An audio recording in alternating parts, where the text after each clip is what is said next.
Yo, it's your boy Ryan, Northwest Sports Fanatics, back at you with a new video. Today is Saturday, March 1st, 2025, with your boy Ryan and the Northwest Sports Fanatics. Make sure you guys subscribe to the channel, smash that like button either now or on your way out. Donate to your boy if you can, Cash App $, ORION NWSF, or the YouTube Super Chat right here. We got WWE Elimination Chamber live reactions from Toronto. Can't wait to be able to see what we get going here tonight. Let me get settled in here real quick. Sarah in the building. What's good? Let's get to 100 in the donos. Let's do it. Smash that like button ASAP. Debo traded to the Commandos. That definitely is a shock to some, but we obviously knew that Debo would be on the way out. Definitely interested to see how that turns out with Jaden Daniels in the future. Reefer in the building. What's good? They did boo the Star Spangled Banner. And that, no surprise. Like I said, they don't want to make it, like political, with the NHL, WWE, the NBA, the NFL, the MLB. But again, based on what words that have been said by, political higher ups, I feel that is going to be something where in the U.S., when the Canada national anthem, they may boo. And when anytime you have an event that has Americans and it's in Canada, and they end up doing the Star Spangled Banner or the national anthem, they may boo that, Canadian fans towards U.S. fans. So, it's one of those things. It's not necessarily right, but, the rivalry runs deep, and we'll see how it goes. See if we got, I got a few donos already here right out of the gate, so I think we have a good chance to be able to hit goal. And obviously we know Odin's son helped us out yesterday towards the end of that Mariner stream, and did a dono before the stream even started. And I apologize, I was a little bit late. It took me a little bit longer making this thumbnail, but I hope you guys enjoy it. Let me see here. So Odin's son hit us with a 30. Appreciate that very much. And Kip has hit us with a 10. Shout out to Kip. And so just like that, even before the PLE has started, we're almost halfway, which is fantastic. So again, bills need to be paid. Paisley definitely needs to be taken care of. But shout out to Kip and shout out to Odin right out of the gates. Great to see Reefer here right at the very start. Odin, Kip, appreciate you. Sarah's in the building like usual, and I am ready to go.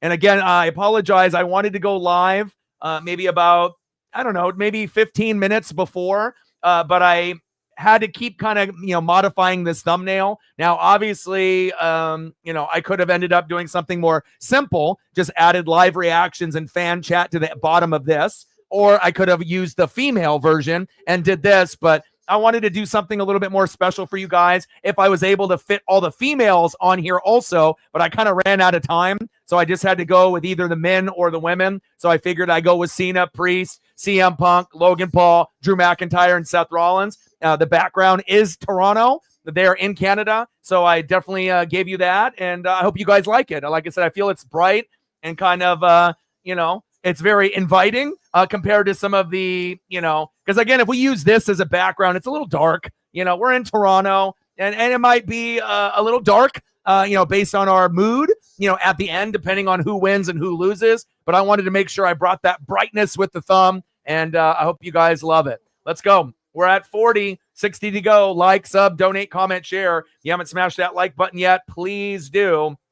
And shout out to Kip and Odin for getting us started on a positive note right out of the gates. Got a chance to watch a little bit of the Xfinity series, watched a little bit of this pre-show that has been on for the last 2 hours. Definitely excited to be able to see where it goes. Ovechkin only 10 goals away from Wayne Gretzky's record. Pretty awesome for that. And then, like Sarah mentioned, there's been a few moves as well, but I'm not sure how. When did the Debo move happen? When did that happen? It just happened like 15 minutes ago, I believe, right? So it looks like San Francisco is sending Debo Samuel to the Commanders for only a 5th rounder. That's wild. But again, it shows you sometimes you can be an elite player, a top 20 receiver. When he's healthy, sometimes he's recognized as a top 10, but it's been a few years since he's been able to stay healthy, right? But when he was running the ball and he was actually being a receiver, a lot of people thought, Debo is a top 10 player. Now maybe a top 20, top 25, but that's only when he's healthy. If he only plays half the games in the year, you're only going to get so much out of Debo. But that does give Jaden Daniels, another weapon to be able to hopefully go to, and that'll open up the creativity in the playbook. So another good weapon for the Commandos. Odin, let's go. Yes. All right, I got to turn my TV up here. How high is too high? I'm at level 80. Is that good? Let's go. I got nervous, man, trying to make this thumb in time. I almost had to pivot and go back to just those standard pictures, but let's go.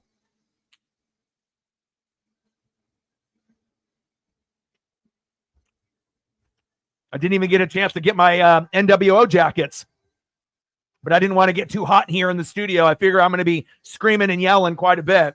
Nat Man in the building, what's good? We'll be doing NASCAR Cup Series tomorrow. I watched the Xfinity race, but today it's WWE Elimination Chamber live from Toronto, and I wouldn't miss this for the world. This is one of my favorite PLEs. That's not one of the major big ones. It's not, WrestleMania. It's not SummerSlam. It's not Royal Rumble, right? And Survivor Series used to be a part of the Big Four, but sometimes the others, like Money in the Bank and the Elimination Chamber, maybe are better now than what we see from Survivor Series. I think Survivor Series used to be better when I was a kid compared to what it is now. Now, it's not a terrible or a bad PLE, but I think that there's some of these smaller ones have caught up. And just the fact that you end up having the cage and the way that it's set up, anytime you can have TLC, tables, ladders, chairs, a cage, adding to the matches, it definitely brings another type of swag, a different type of energy into the crowd. And this is going to be a great PLE. I have a good feeling about this. I saw that, Nat, man. Auburn keeping winning games. And again, they're not going to really get challenged until they go to the tourney. And then once they go to the tourney, we'll see how it goes. But I hope you guys make the Final Four. Hell, I hope Auburn makes the championship game. And you never know. Maybe the Auburn Tigers will be the champs when it's all said and done. I know Charles Barkley would love that. Let's go. Yes. And I have the match breakdown for you guys. So the way that it's going to go down tonight. So we are going to be women's chamber match now, obvious, right? Then we're going to go Tiffany Stratton and Trish Stratus, Tiffy and Trishy, right? Versus Nia and Candace LeRae. Then we're going to go with The Rock and Cody Rhodes segment. Then Sami Zayn, Kevin Owens, and then it's going to be the men's chamber match to end off Elimination Chamber. So, no worries, brother. I'm just happy that you're able to be in here. And again, if you have to kind of come and go, that's totally fine. Just glad that you're able to come through, and we can get more people that love wrestling as much as me to come through and enjoy one of the best PLEs of 2025. Elimination Chamber, as we got Alexa Bliss. Let's go. Great to see her back. Let's go. Nice little Bray tribute there.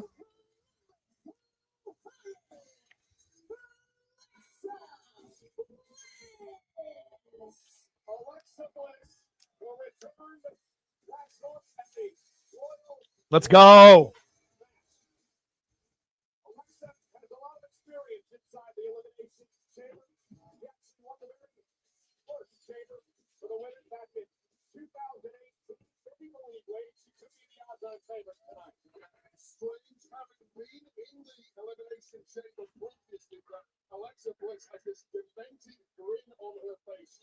Let's go. Hope you're doing well too.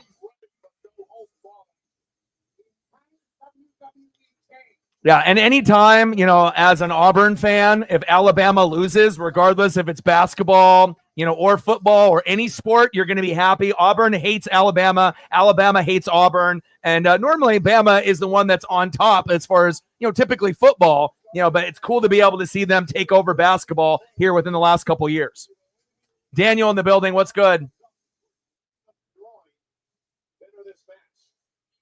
Yes. That's a good one. That's a good one, Nikki Cross.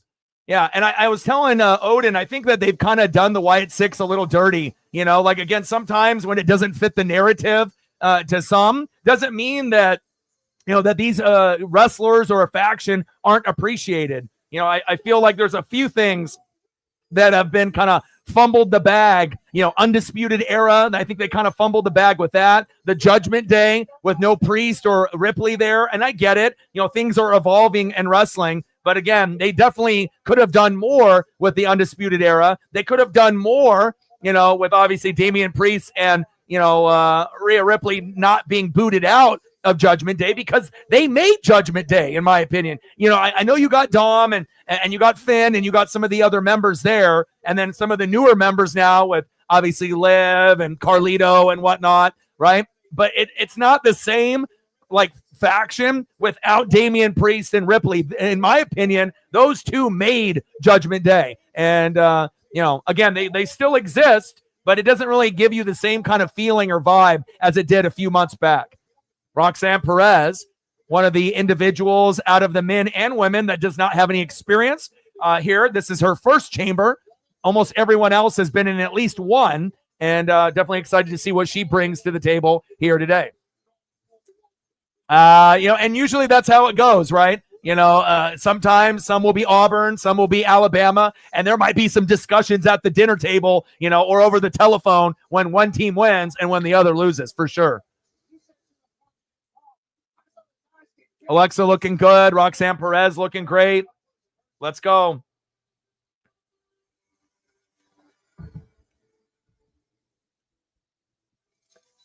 And it's nice also, too, with the different streams that we're able to do. Like, this is really the only stream where you're going to see me this big, where you have the nice big background. Obviously, when we do basketball and hockey, I'll be in the corner with the stat page up. And then when we do baseball and football, as well as college football and the NFL, then you'll see me in the middle with the cards on the sides. So I like to be able to kind of mix it up for y'all. And again, I'm very excited here with Bayley.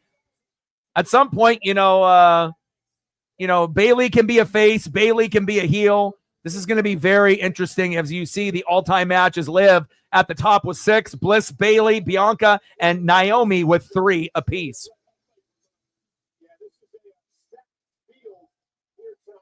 He said street trash.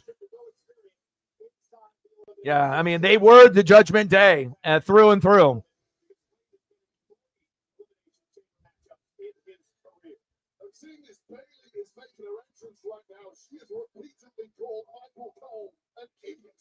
And I'm glad the Mariners ended up winning yesterday, because today they played the White Sox, the worst team in baseball, and they lost 18-9. But at one point they were down 10-0. Thank God that wasn't the stream from last night. That would have been terrible.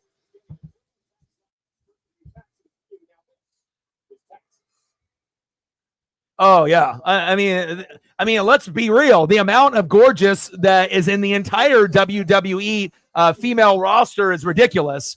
Again, and it's not just, the era from back in the day, right? With the Diva era, where it was maybe just looks and wrestling, might not be as good. Now, you're getting obviously people from all over the globe, all different races, all different ages, right? And showing off not only their beauty, but also the skill set that they have in the ring. I mean, I was excited when I got to see Lita back in the day, to be able to see some ladies that actually could get the wrestling part down. But, if you actually look at a lot of the ladies now, there's not too many that are just like a pretty face. Almost every single one. And obviously some are going to be better than others. We don't have any more Ronda Rouseys, running their mouth or, trying to, be a wrestler slash MMA, fighter, but not really understanding how to make the crossover. I feel like it's going to be easier to be a WWE wrestler and then go in to MMA than instead of being MMA and being physical and actually hurting people and having to tone that down in WWE. And Ronda was bad on the mic, very awkward in the ring. And, the fans were for her initially with the Roddy Piper kind of gimmick, with that. And then they turned on her. And then obviously she disappeared.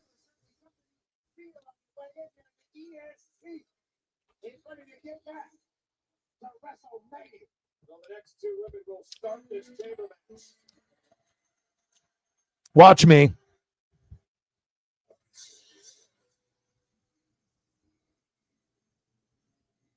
I bet Debo was happy that he ends up going to the Commandos. I mean, obviously the Niners had their run, and we don't know if their run is completely over, but it feels like the Commandos, their run is just beginning. So if Debo can stay healthy, maybe they'll be able to make another NFC championship game in the next 4 years or sooner.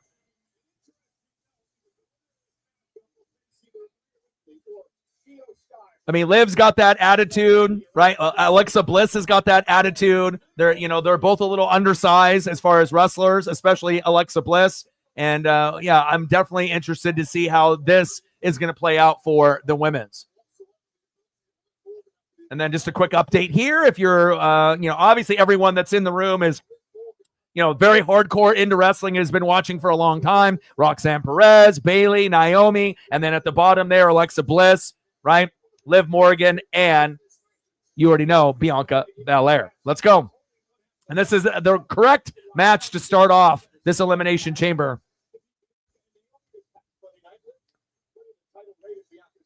Yeah, I feel like Liv, she's always been cute. She's always been sexy. But then obviously, getting the belt and getting the gold, you get to really show kind of, who you really are. And then if you want to talk some trash and, be a little bit more edgy, be a little bit more of a heel, you can really see what people are all about once the gold is around their waist or on their shoulder.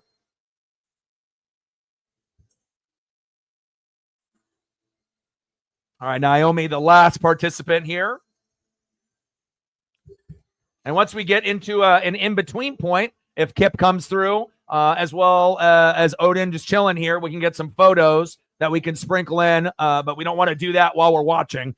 This is one of these things where, we want to make sure that, when we have a commercial, then we can start doing the photos. We want to soak in this experience.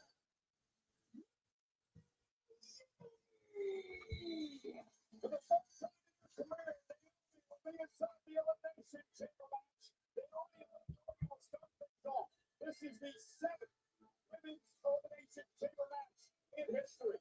Again, once you're eliminated, you head back to the locker room. The official or submission, the last woman standing. Guess where she's going, folks? WrestleMania.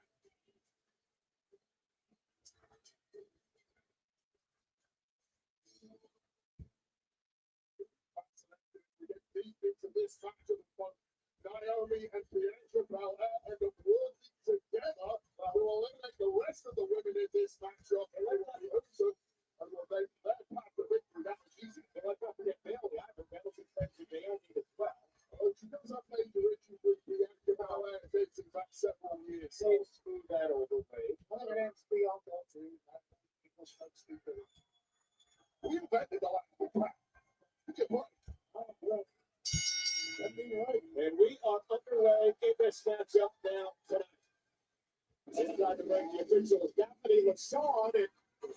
Oh, snap. What's this? Oh, Jade?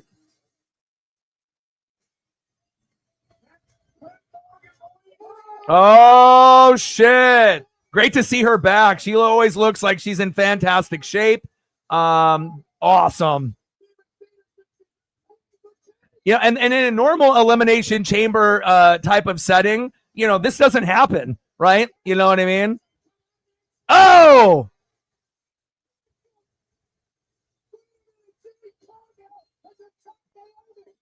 And Jade Cargill going against Naomi. They'll kind of get down to the end of everything. But I always thought that Naomi was the one, before they even mentioned that it was, could be this person, could be that person. But I always kind of had a feeling that maybe, she was the one.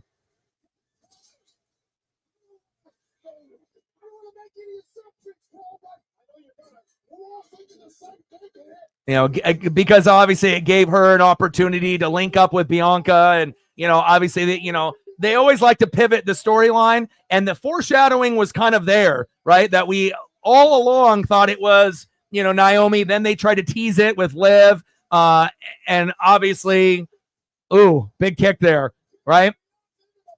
But I knew at some point we were gonna get, we were gonna get the exposed individual that, in one manner or another. Wow.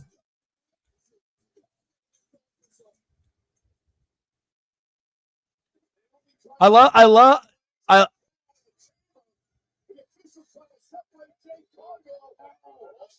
Oh my. See, in the Vince McMahon era from back in the day, again, this would have never happened. If they were going to have like a run-in, it would have been, after it was already completed, and then the run-in happens, not before. And I love this. Again, it gives you this real twist that no one expected, and the only people that knew about it were the people in the back. And then obviously now, Naomi pairing up with Bianca Belair, now Jade, the original tag team partner, there's going to cause tension. Are they going to be a tag team again? Are you end up going to have a one-on-one or, maybe a triple threat between Bianca, Naomi, and Jade Cargill? There's many avenues and directions that you can take this now. You can do Naomi and Jade Cargill one-on-one. You can end up throwing Bianca in the mix. This is going to be very, very interesting moving forward.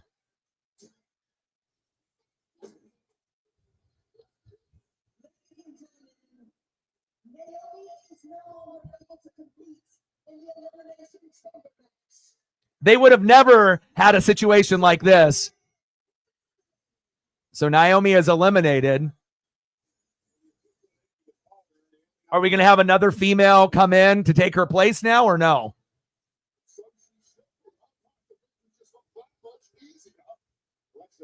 That would have been wild if Jade Cargill just took her spot, just beat the crap out of her, and they'd be like, okay, I'm taking the spot. But obviously they just wanted the run in. So now do we get another female to take the spot, or now are we down to 5 ladies now?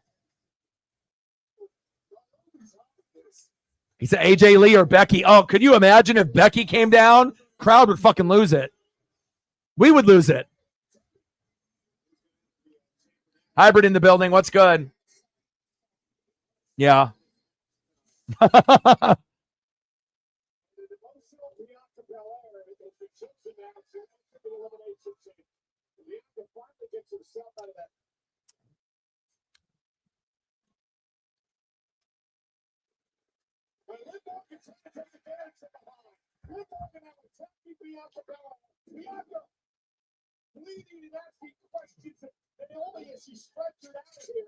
What a chaotic start to the PLE, but I love it, man. And this is why the Triple H era is undefeated. You never, ever in a million years would have seen Vince McMahon run the pay-per-view or PLE this way. Right out of the gates, with a run-in, right? An individual that is knocked out of the competition. We figure out, who the individual was, with the jumping and whatnot and the Cargill injury. And obviously that causes tension, between Bianca and obviously with Jade Cargill and Naomi. I'm very interested to see how this lines up with those 3 ladies moving forward.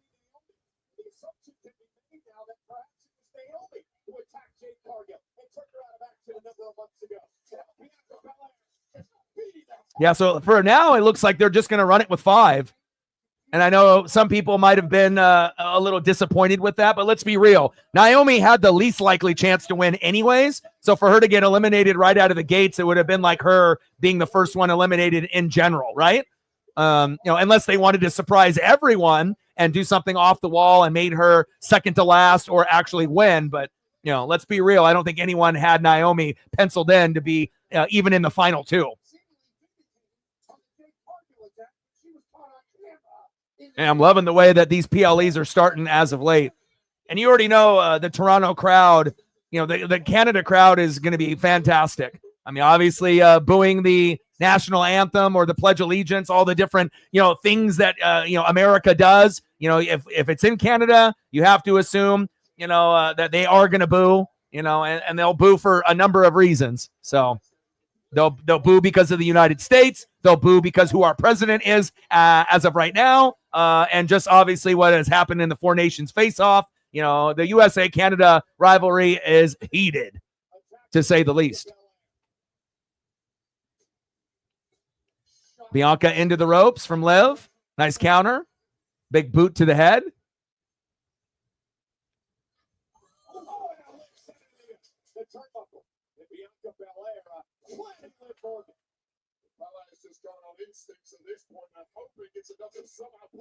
Oh.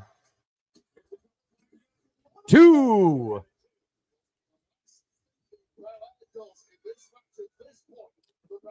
Again, Pat, you mentioned it. It's almost like the air came out of the balloon here for a bit.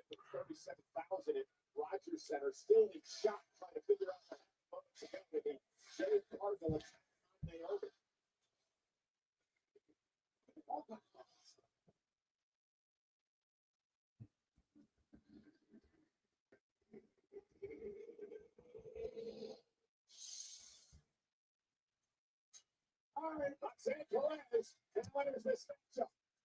All right, Roxanne Perez in next. Nice little Hurricane Rana there. Good sell. Nice kip up.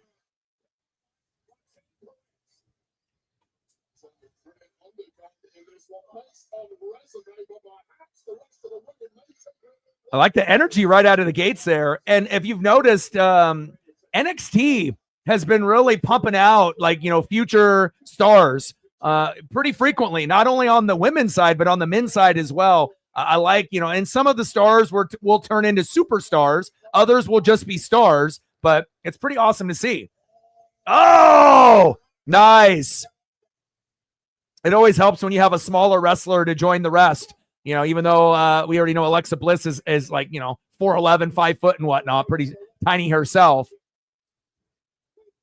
But Roxanne Perez has got that athleticism. She can do moves that Alexa Bliss cannot. Oh, caught her. Nice job by Bianca. And we haven't really seen anybody go through the chains just yet. In the men's, that's going to happen on the regular. But maybe this will be the first individual here. Or to go through the plexiglass. That'll happen. Oh, there we go. I was waiting for it. That leg sweep. There we go. And I love the structure of the Elimination Chamber as well. A little bit different than a traditional cage. Big double drop kick by Liv.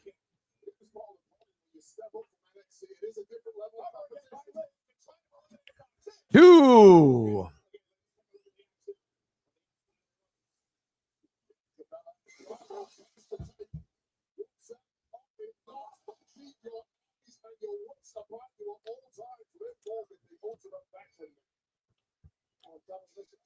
Can you guys believe it's already March 1st? That's wild.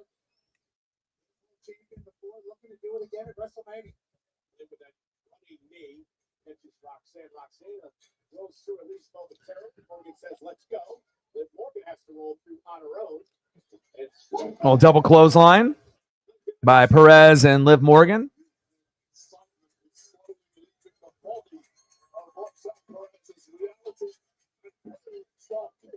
I was going to ask you, in your first chamber, how long did it take you for that reality to kick in? I think the first 10 seconds I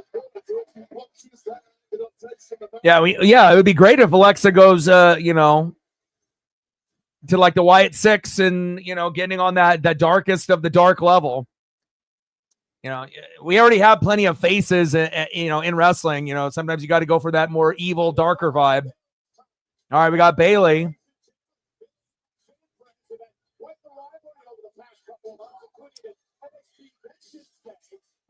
And the plexiglass that they use is nice because it has a little bit of give to give you that extra sound, when they're in there. But it's strong enough to hold up to most of the damage unless you get someone like literally thrown into it and then it may break, right? Or like pop out, not necessarily. Sometimes break, into a couple pieces, but it usually pops out of place. Bayley, Liv, making her self-acquainted with the chain there. Oh, big kick. You're going to see some blood in this match. Oh, I feel that the men's one will be better. I think the women's one is going to be like a 10, a 9, 10. It's going to be great, but, having one less individual with Naomi with the double team, triple team moves that we're not, obviously going to get to see because she got eliminated. Obviously getting jumped by Jade Cargill there, but I feel like the men's one, obviously they're we'll see. We'll see how it all plays out. If it's John Cena or if they're going to surprise us. Bayley got the hair. Nice forearm smash after letting go of the hair.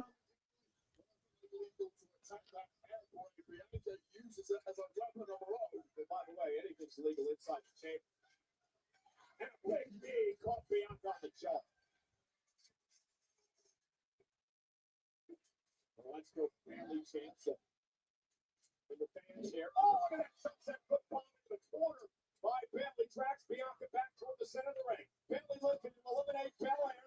Two. Bianca Bella is still hanging on in this one. But clearly such a shocking start to this matchup. Yeah, again, ladies and gentlemen, if you're just joining us, Naomi Liv Morgan started the match. Jade Cargill came storming down to the ring. Nice elbow by Bayley. Two. Britt in the building. What's good? How are you? How you feeling today?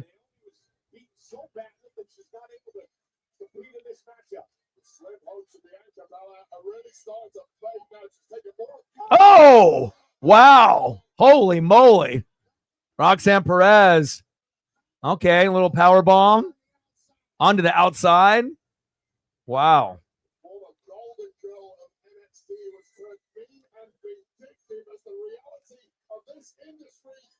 I mean, some things still to a certain degree are predictable in WWE, but I feel in this Triple H era, it's been the most unpredictable that we've seen in a long, long time. And not just on PLEs, but Raw, NXT, and SmackDown.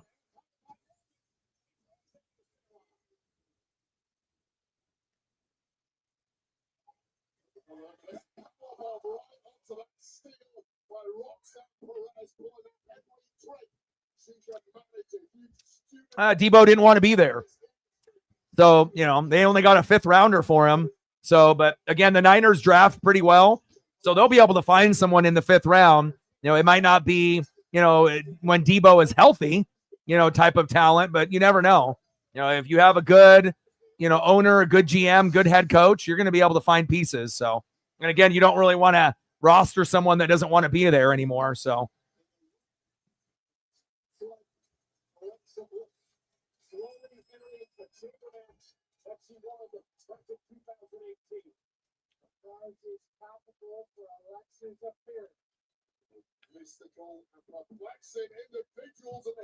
yeah, but hey, most stars, you know, once they've been in the league for a minute, as we see Alexa Bliss go ham on Liv Morgan there. But, you know, it's very common to get, you know, 4th, 5th, 6th, 7th round compensation, even if it's a big name. Every once in a while, you know, depending on how early in the career they are, you know, that you might have to trade a 1st, a 2nd, or 3rd. But it's pretty common now, to get what would some people consider nothing in return. But drop kick to Liv by Bliss.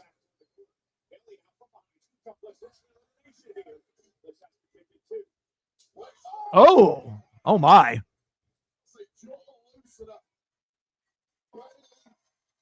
All right, Bliss.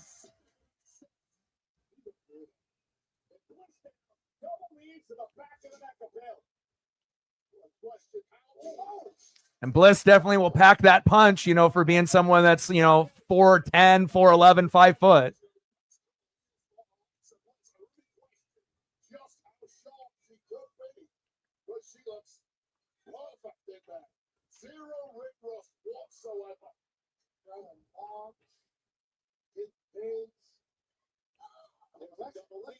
I disagree. Just because the Commanders overachieved and they made it doesn't mean they're going to make it to the NFC Championship game next year. Go back and look at team history in the past. When a team makes it, you know, they may not make it next year, let alone we'll see. You know, injuries, you can't predict that. So we'll see on how it goes. And there's no guarantee that Debo even plays a full season for Washington. You know, he's been injured pretty often the last couple years. So, I mean, anyone that ends up seeing a trade, they assume that, oh, the player is going to be healthy and play great. That's not necessarily what happens when a trade happens.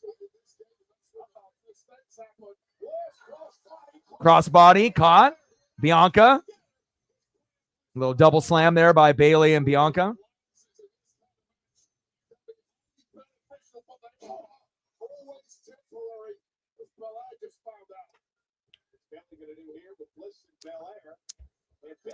Oh, nice crossbody by Bailey.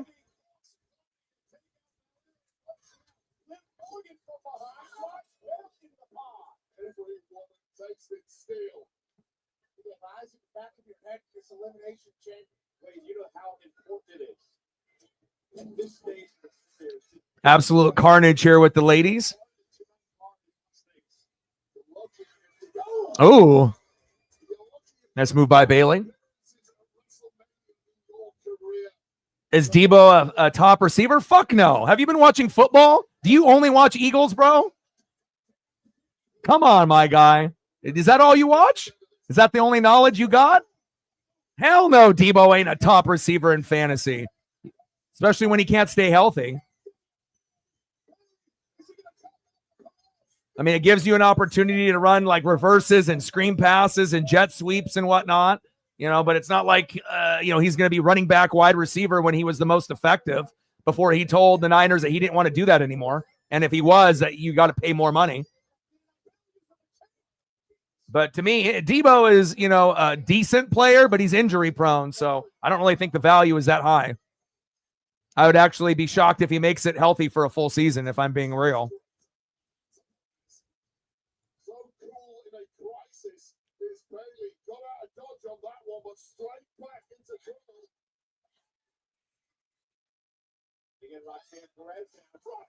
Terry McLaurin is a better receiver than Debo. But it all depends on targets, and being healthy. Nice counter there by Bailey. Knees up to Roxanne Perez.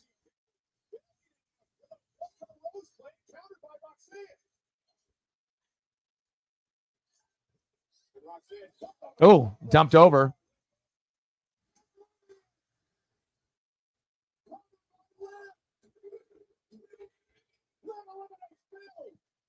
Bailey is eliminated. Yeah. She's doing the most high risk, Hurricane Ranas and whatnot, and being the most fast-paced wrestler so far.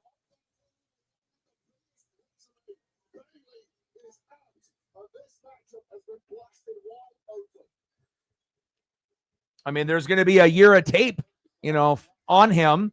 So obviously certain teams are going to be able to figure him out and their tendencies and whatnot. But, Daniels is built a little bit different, though. He's very mature. So I don't think you're going to see a sophomore slump from Daniels. I think he'll be, I'm not sure if his stat line will be better than it was, obviously, this past year, but he should still have a solid year as long as he stays healthy. Now you got Liv and Bianca here at the top. Hair pull. Oh, that looked like I felt that hurt.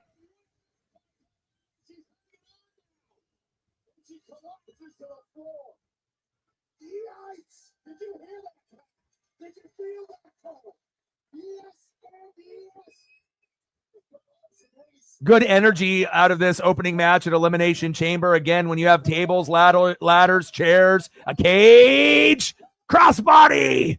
At least they caught her. But great energy. And obviously, being in Canada, Canada is known for really high energy fans. And the fans maybe are a little quieter than I expected. Normally it's just you barely can hear anything. But I imagine it'll get louder and louder as the event goes on. But a great match to start off the PLE. It is awesome.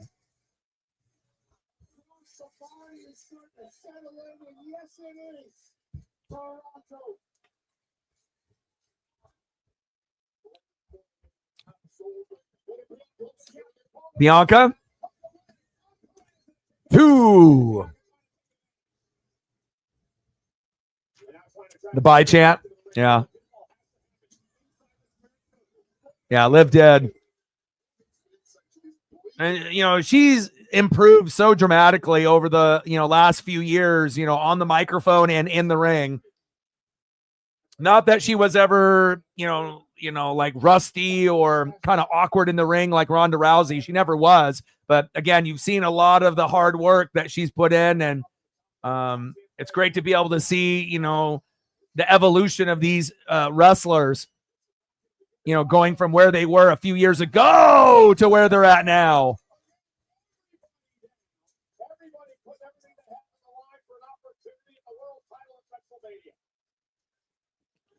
Wow, look at Liv. Big mark there on her. Ooh, shit. Wow. Look at that mark. That does not look like it feels good. I bet that stings a little bit. But when you're a WWE superstar, this is what you signed up for. Your body is going to be broken down.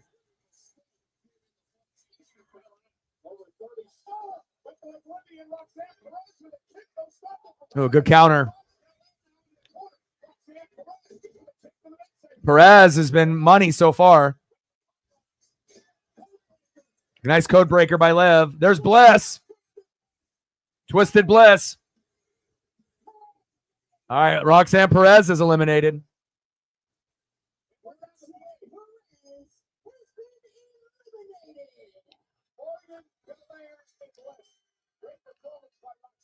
Yeah, but if you look at Alexa Bliss and Liv Morgan, they might be blonde, but they're pretty fierce, and they always have been that way. Alexa Bliss, obviously always, but with Liv, the aggression, obviously, once you get gold and you get a little bit more familiar, with who you are, your mic skills, getting that up to par, and then obviously getting the gold around your waist, gold on your shoulder, it definitely changes you as a wrestler for sure. Now we got Alexa, Bianca, and Liv in the final three. KOD. Oh, nice counter.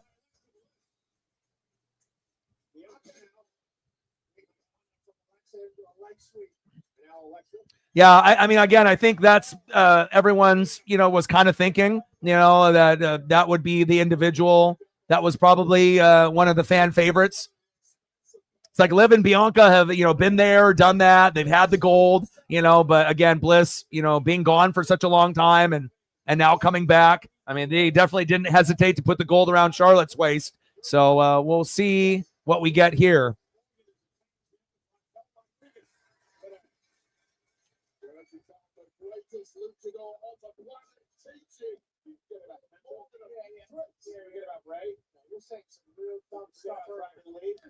Three amigos.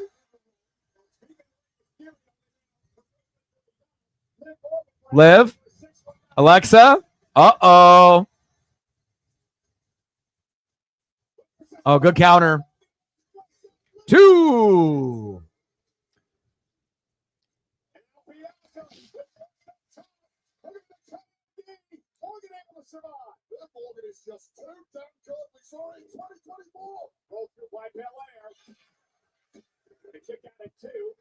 Bye.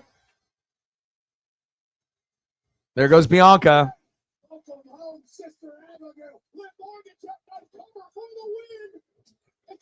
Wow.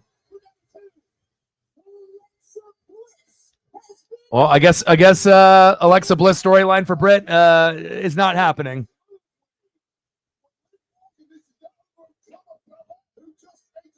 Now you got Bianca and Liv, the final two ladies left.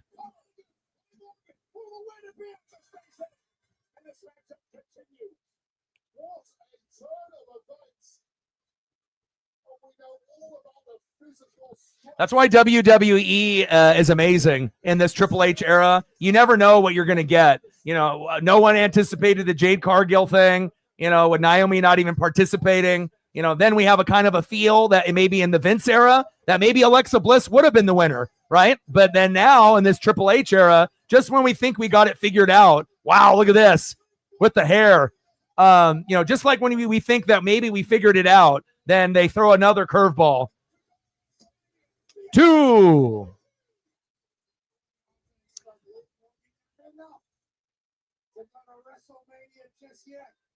I mean, Liv already had the belt, right? Then did the tag team thing.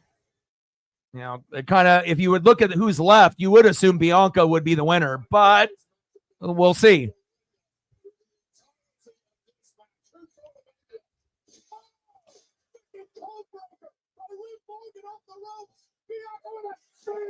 Big spear there.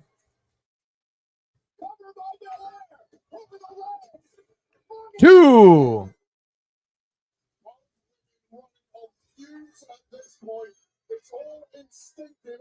Yeah, you might be right, Britt. But I would be shocked if Liv wins this now based on who's left. Now, if it was like Liv and Alexa, then it would have been a little bit more drama and whatnot. But obviously, if they have Bianca winning, they can't have her eliminated, you know. So we'll see what happens here in Toronto, Canada. But this has been definitely a 10 out of 10, 11 out of 10. And look at the damage to Liv's body. She's bleeding everywhere.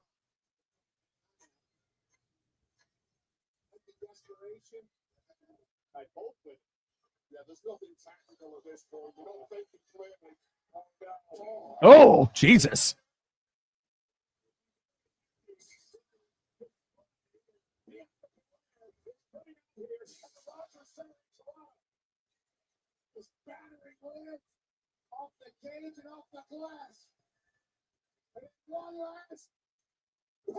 Wow. I would have liked to seen a power bomb go through the plexiglass. All right. Bianca, is this where we get the beginning of the end? 450 countered. Yeah, Liv bleeding everywhere. Back, front, legs, stomach, back. Uh-oh.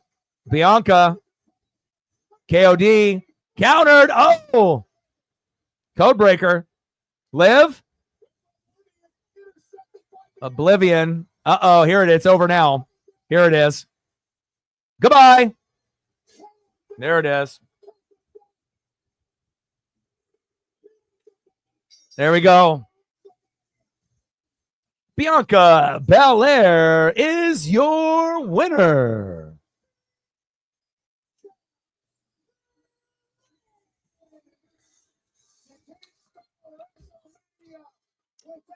Codebreaker.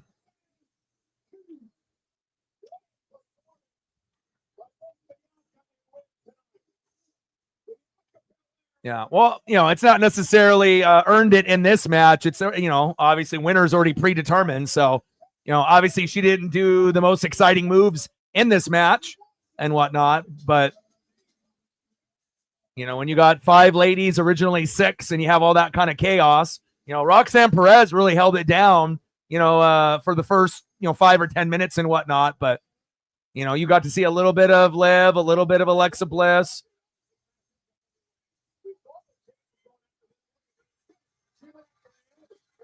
But I'm very curious to see how storyline will be impacted now with Jade Cargill looking like she'll be back wrestling maybe as early as next week.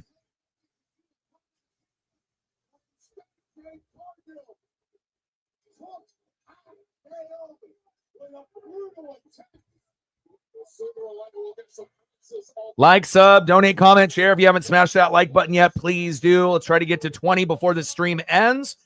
I don't know what we're at right now. What are we at? We need 4 more to go to get to 10. So if you are in the room and haven't done it yet, please do. 2 more to get to 10, 12 more to get to 20 if we get a little bit more volume or hit the algorithm.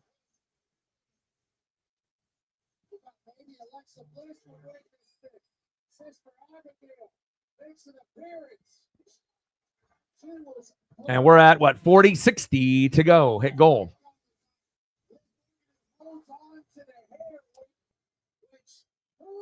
I like the holding on to the hair piece right there too. You know, you can use it as a weapon, like Bianca did, obviously right here. But then you can also use it as kind of an accessory, like they did in that pin against Alexa Bliss.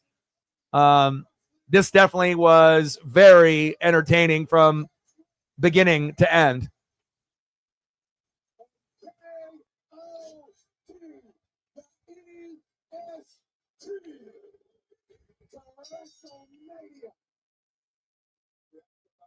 physical toughness has never been in doubt. She showed us something new tonight with regards to her mental toughness. But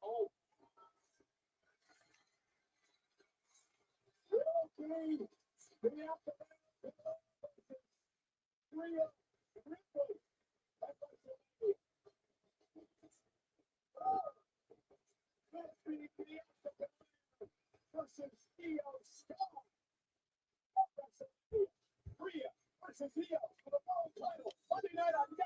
well, we'll get Britt and David back in a moment. So, yeah, definitely the buttons are touchy for the mods. So, anything that gets, clicked on, we want to make sure we're not, banning anybody. There's one thing, if you end up having a timeout or whatnot. So, Britt got put in timeout.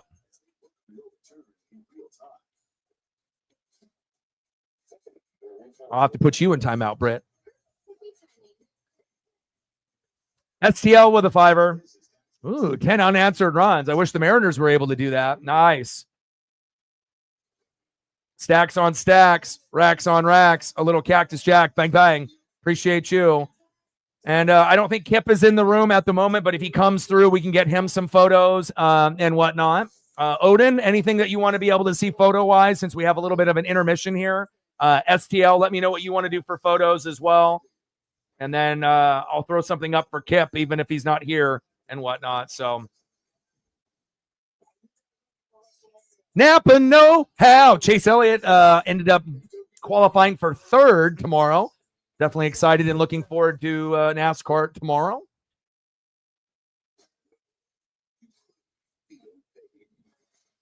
But this one definitely lived up to the billing.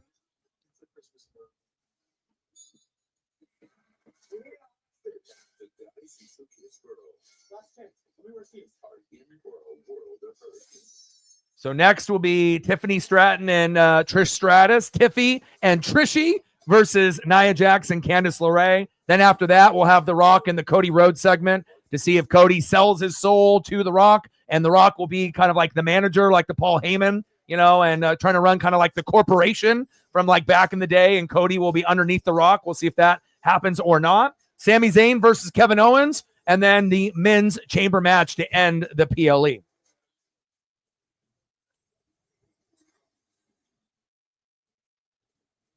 Luna Vachon, I got you.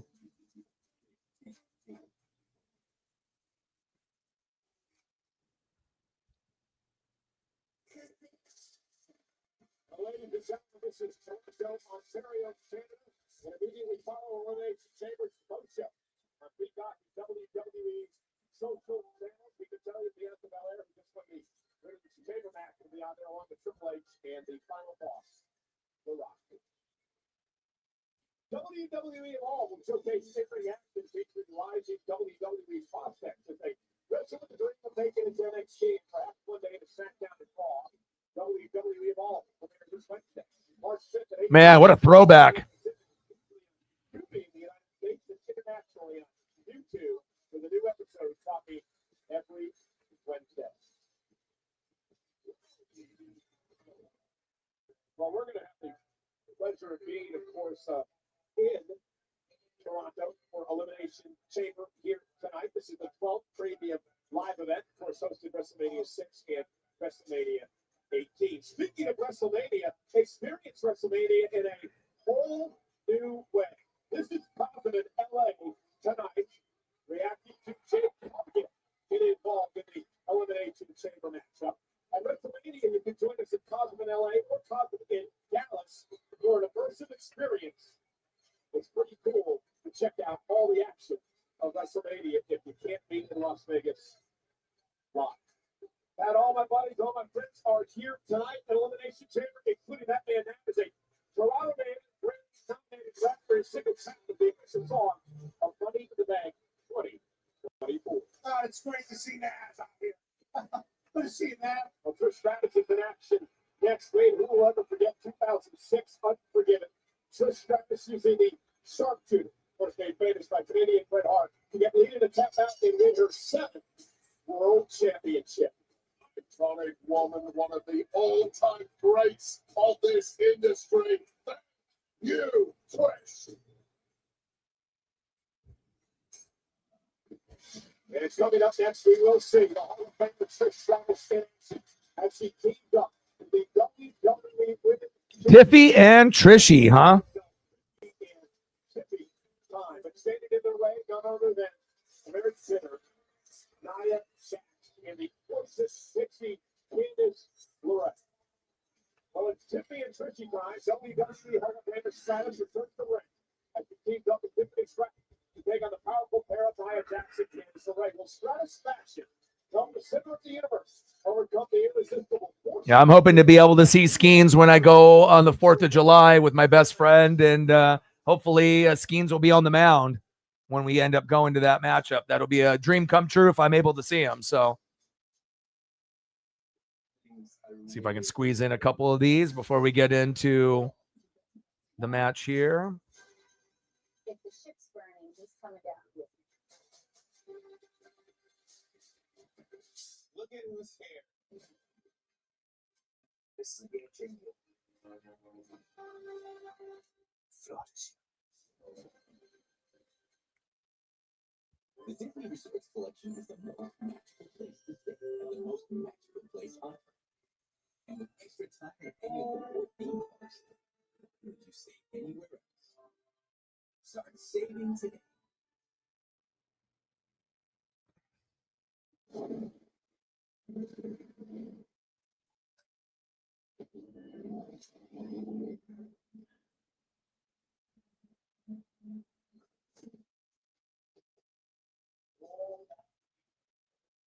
They CVS removed tobacco from the shelves. We actually replaced it with smoking cessation products. Appreciate you. It changed my life. It allowed me to start. What are we at? 45? 55 to go? To me, quitting means living a longer and healthier life. I don't have to step away from the moments in life to go have a smoke. Raising the next generation tobacco. George and Junior need to replace their brakes. And AutoZone helps them find a deal on big parts. Get incredible savings at AutoZone's A to Z savings event, now through March 10th. I had one other one that was in the bucket. Let me see if I can pull it up here, and then I'll see if I can find something for Odin. Odin, what else do you want besides Luna Vachon? You got someone else?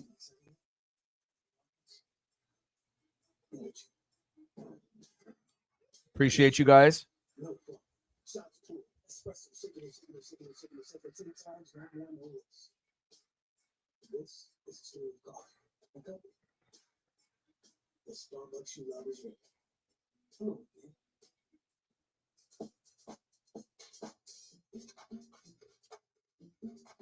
It's how you put it.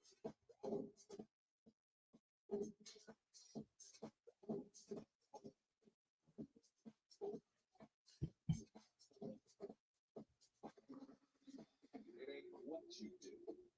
It's you go. It's there. Find the things you love. Welcome to your Walmart. I got one that we can put up that I know that you like, and they're underrated, and I like them as well. Let's throw this tag team up. So we started off with Luna Vachon for Odin, a great throwback name, especially if you're around the same age as me, Odin, and Sarah. Oh, how about the War Raiders?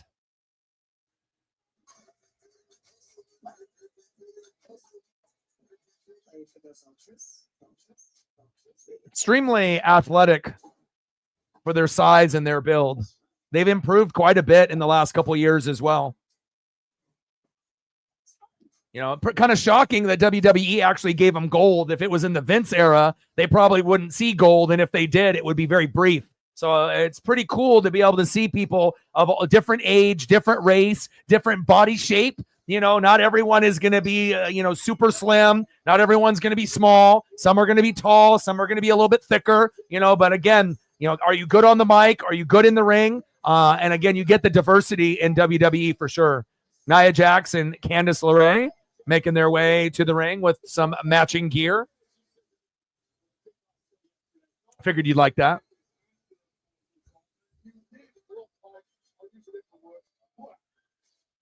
She said, like shite.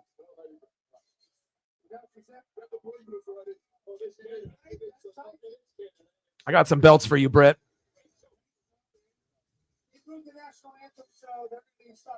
All right, Nia, show me.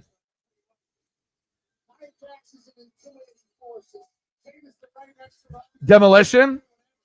Yeah, they weren't as good as the Road Warriors, Legion of Doom, but I always enjoyed watching them when I was a kid. Axe, smash, and crush.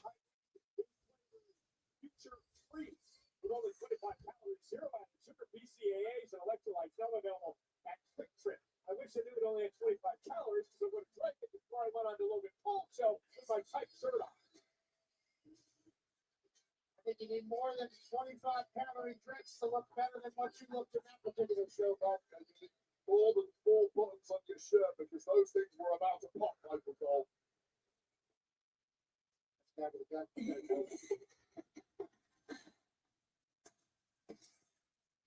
Tiffy, Trishy.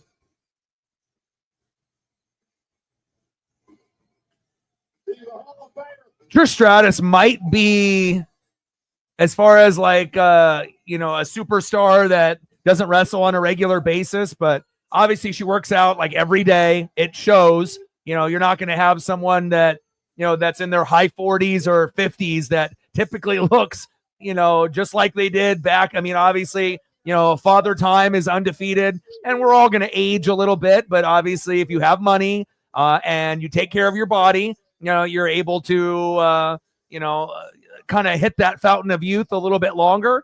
And let's be honest, Trish looks fantastic for her age. As far as, any retired, or semi-retired female in WWE, she barely has aged from back when she first came in her early 20s.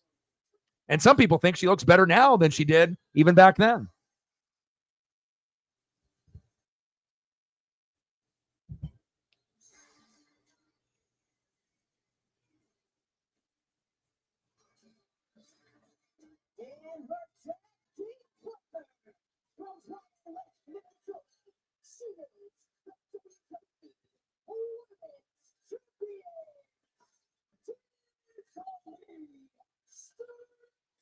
Man, the OG era. All right, it's Tiffy time.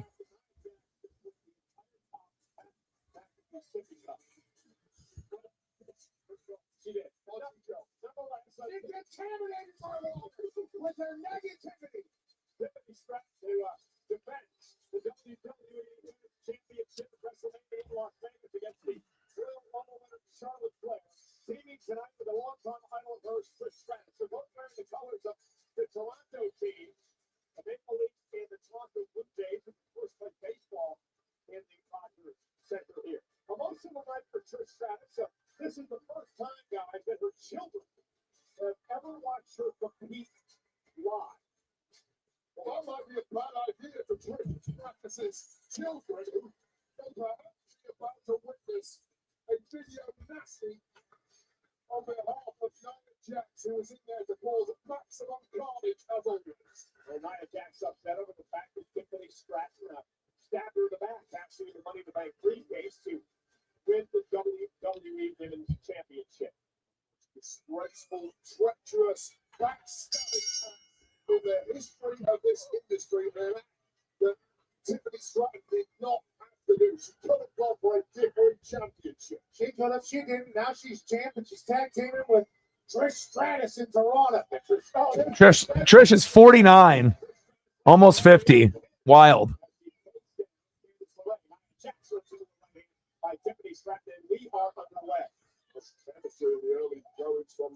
Ooh, that's a cool little belt there. World Juggalo Champions. I saw some of the bare knuckle for you, Odin, since you were mentioning it on my TV through Vizio as well through Tubi. Through they have live TV sections, and I watch NASCAR channel on Tubi now. Hopefully, I told Britt about it. Hopefully, she ended up downloading it on her phone or it's on her TV, smart TV as an option. I'm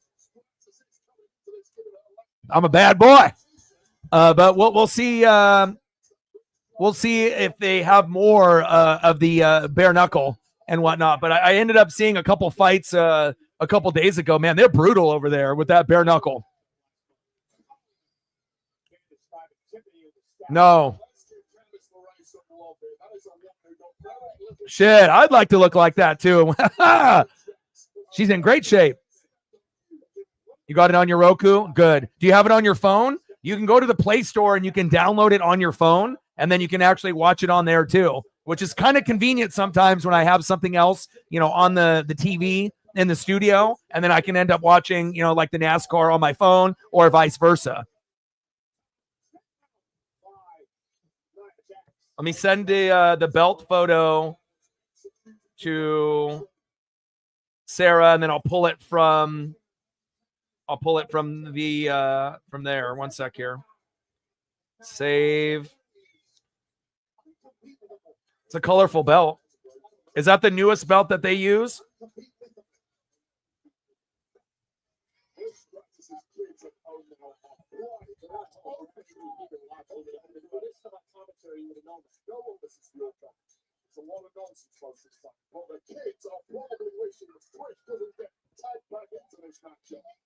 And we'll throw up the other photo from yesterday too.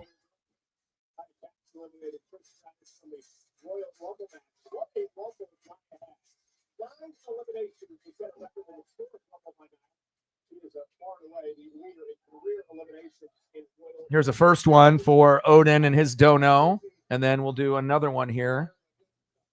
It's the worst place you could be in the history of wrestling. I like this photo a lot. And then obviously the World Juggalo Champion. Okay. I like the colors on it. JCW, huh?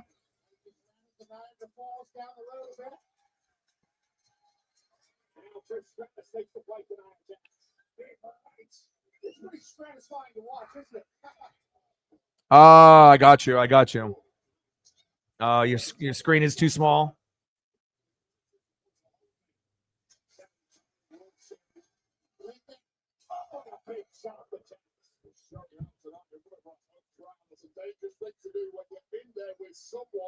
Nia has improved pretty dramatically too, from being a wrestler that none of the females wanted to wrestle at all. And thought she was kind of a danger to the female locker room and whatnot by being reckless. But I feel that she's kind of turned the page a little bit with some of the other female wrestlers in the back, and her performance in the ring has improved. I don't think she's ever really been a fantastic female on the mic. I don't think anyone would really say that about her, but I think she's been getting slightly better on the mic, and she's been getting a little bit maybe safer with working with the other female talent in the ring. And that's the most important thing, right? We don't want to have a Ronda Rousey out there injuring people and being a little reckless.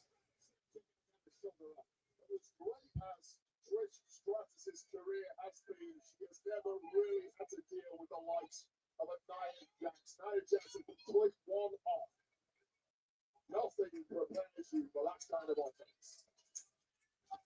It's not just a disrespectful woman, despicable woman as well. Woman on the wall. Still, something USA chick, I didn't mind that. Maybe the best thing NIA has ever done. I don't know if you're going to make it out of this town. I'm okay with it. It's lucky you got into there, though. You still have 5 minutes to put it down that thing. I feel like there's messing with you a little bit, but it's an honor to be here at the Elimination Chamber as Nia Jax takes a one-woman parade.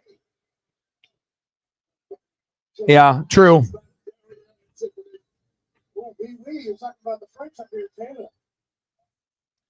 It's one thing if you're, you have a certain type of shape to you, as a wrestler, but then also it comes down to, do you have like anger problems, and do you know when to, hit the button to stop, and some of the wrestlers, they, I don't want to say are out of control, but some definitely have, more anger issues than others for sure. 2.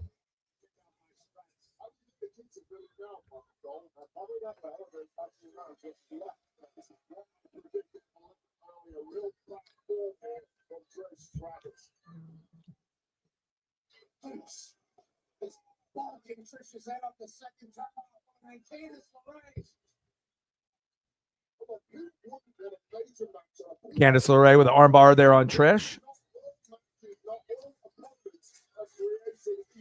Kind of hard to, follow up the Elimination Chamber for the women's, any match after that is definitely going to be, it's just kind of like filler content and whatnot. But hopefully we get a few high flying moves from Tiffany Stratton and whatnot, and maybe some unexpected moves from Nia Jax or Candace LeRae. Trish is kind of limited being at, 49, but still, she still has some, gas left in the tank, so to speak. One count. Now we get a little bit of a readjustment period here. Trish in the deep end of her match back in Toronto. Well, the questions now being asked of the Hall of Famer, who is clearly not as ring sharp as she thought she was. The ring sharpness getting dulled by the second. So, Britt, have you got a chance to watch the NASCAR channel there on Tubi? I love it. I'm on it almost every day, trying to watch. Sometimes they'll do replays, of the current race. Sometimes they'll do the year before. And then the stuff that I love the most is the stuff that they show from the 80s, the 90s, and the 2000s. So it's like old school Dale Earnhardt or Jimmy and Jeff and Dale Jr. and obviously Dale Earnhardt, going into that era, or even something from, like 10 years ago. It's pretty cool. You get a little bit of everything on that channel.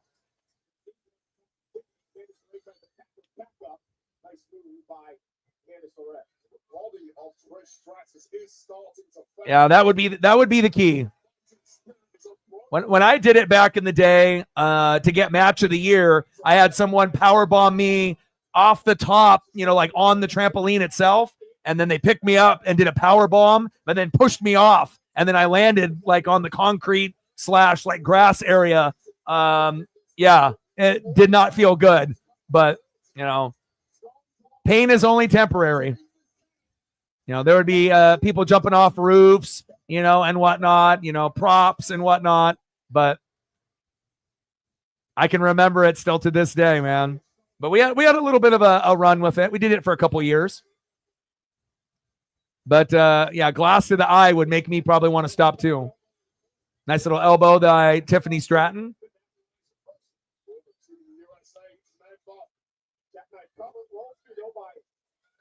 Look at Tiffany though. Wow. Yeah, it's new this year on Tubi, and it's you just go to live TV, and they got a NASCAR channel on there, and it's awesome. They have like old, MLB greatest games. They got like an NBA one on there, and then they got a bunch of just regular shows that, whatever, old school stuff, from Alf to Unsolved Mysteries to a little bit of everything. So, but I find myself kind of browsing through all these different apps to see if I can find something that piques my interest. Oh, shit. Oh, wow. That could have been really bad there by Tiffany Stratton and Candace LeRae. That could have been devastating if Tiffany Stratton would have landed on her neck there.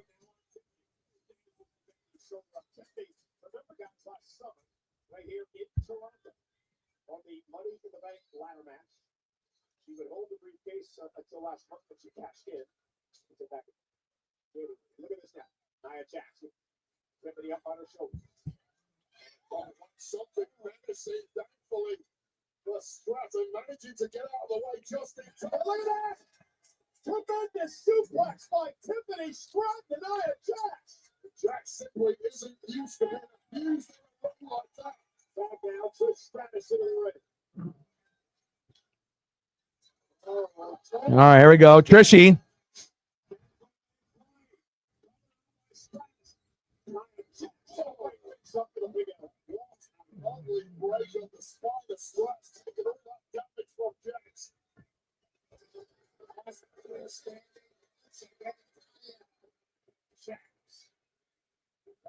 Oh, nice.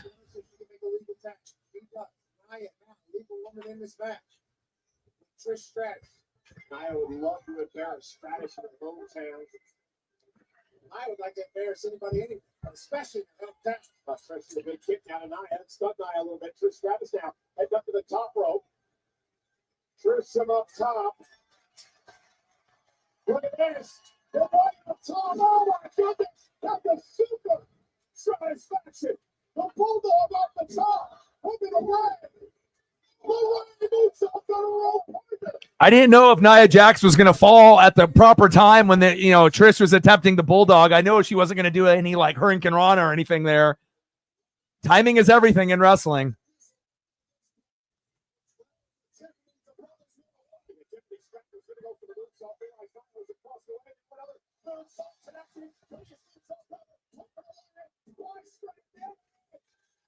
That kind of seemed like an awkward finish right there. I'm not sure if it was supposed to end like that. Obviously they had the original, bounce where she slipped and then, Candace kind of hit the ropes and she almost landed on her head and whatnot. That kind of seemed like, they kind of had to improvise the finish there. I don't know if that was supposed to end that particular way, but, we'll take it. Yeah, that last bit did not look like it was, that was supposed to be the finish. But again, when you end up having a certain move set, that you're trying to do, and then it kind of gets, broken up a little bit, you have to be able to regain your composure and, get back into, what's going on live. But it definitely looked awkward there for those last couple minutes. I agree, Brett.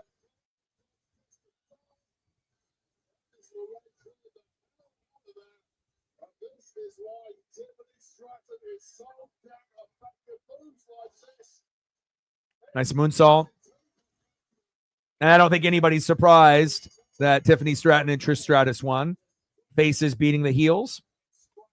And obviously, Trish Stratus being from Canada, they're not going to have her lose if she's in the match. Like Nia Jax and Candice LeRae have nothing to gain if they win. But obviously, Trish and Tiffany Stratton have something to lose if they lose. So.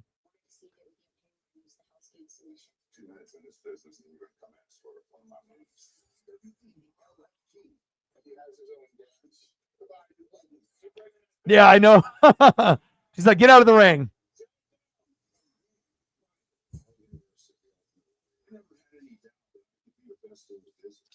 Yeah.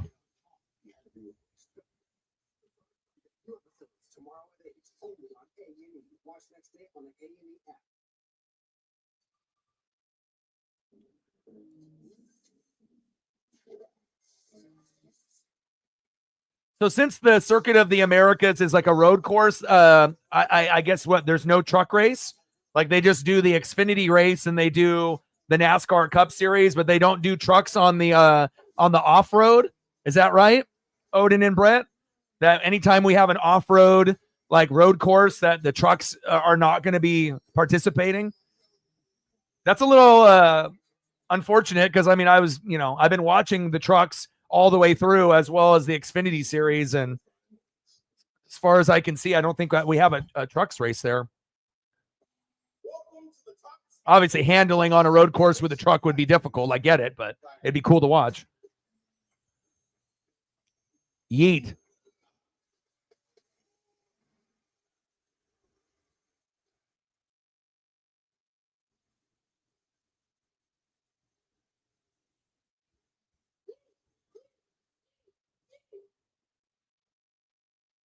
It looks like 12:50 tomorrow Pacific time.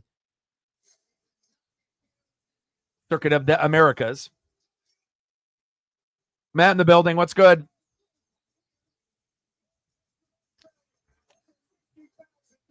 So let's see. So far, it looks like everything has been what we thought based on the order. So we had the women's chamber match. We have Tiffany Stratton, Trish Stratus versus Nia Jax and Candice LeRae. So the next segment should be The Rock and Cody Rhodes to see if he goes corporate Rock and corporate Cody Rhodes and he goes heel. Then after that, we'll have Sami Zayn and Kevin Owens, which will be a banger like it is always. And then we'll have the men's chamber match to end it off. Well, guys, WrestleMania week arena event, SmackDown, Stand and Deliver, and Raw are coming to the T-Mobile Arena on Friday, April 18th, Saturday, April 19th, and Monday, April 21st. Individual event tickets on sale now via Tactic.com. Well, look who's here. The Diamond Certified Rapper, Singer, Songwriter, and Record Producer, the amazing Travis Scott is here live at 11 Elimination Chamber Superstars. Yeah, I was about to say I could have sworn I seen the trucks run road courses in the past, but then I, was looking at the schedule and I didn't see it for this weekend, and then I started to doubt myself for a second. We'd like to extend a special thank you to Poppy.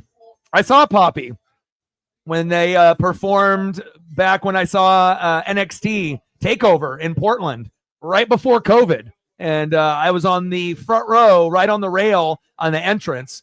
They actually had a pretty good performance back then, and nice to see Poppy still doing their thing.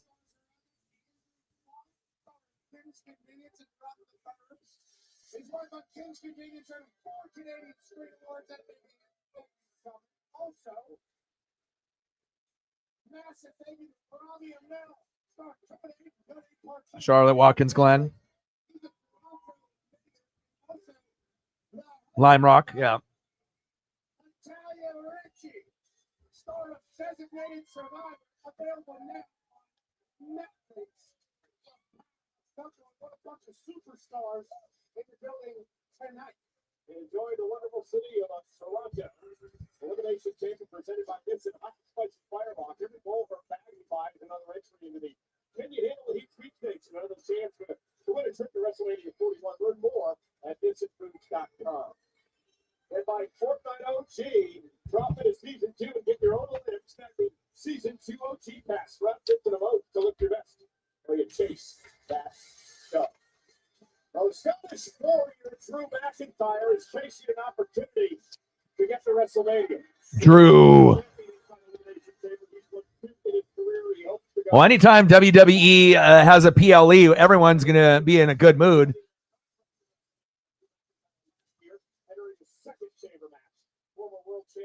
I mean, especially when we only get one of these a month. So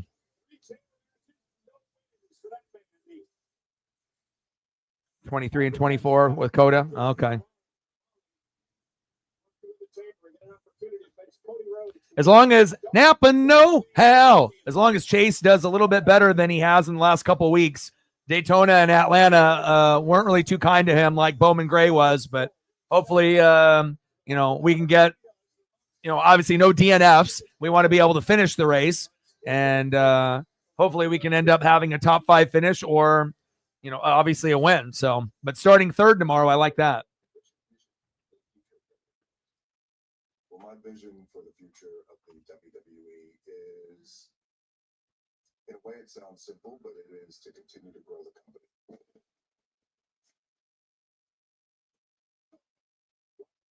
We're making history. We're at 45, 55 to go. I'm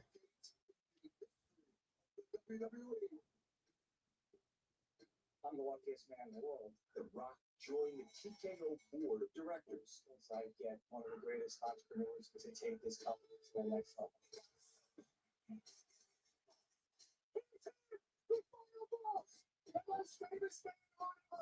You're one of the most well-loved people in the yes. Hopefully getting the cast off on Monday. I hope that that happens for you as well. I know that hasn't really been ideal for you.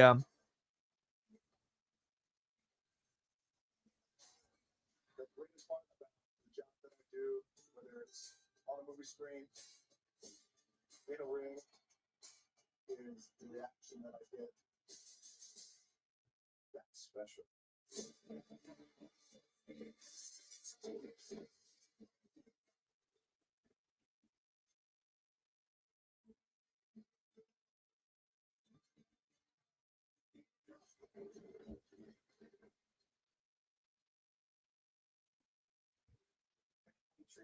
Going to a walking boot, and then how long do you got to wear the walking boot after the cast comes off? I assume for a little bit, right?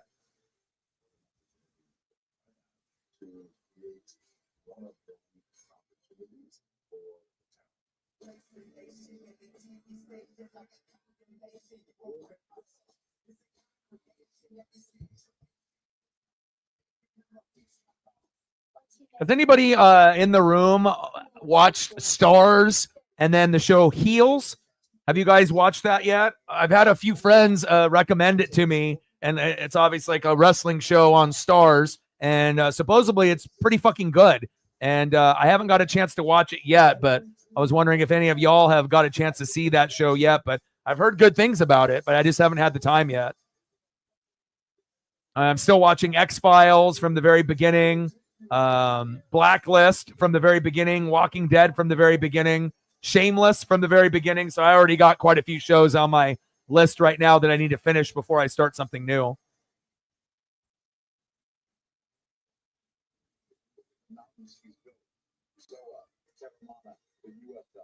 It's filmed today, coming back to join us. All of these things are because he learned his craft here. Congrats on this first one. What you've been able to do is truly an inspiration. Love being in this life. And not only that, love being. You don't like the Blacklist? Blacklist is phenomenal. Raymond Reddington, that show is incredible. Yeah, I've already watched it completely from the very beginning, but I restarted it, a few weeks back. I don't know what season I'm on, but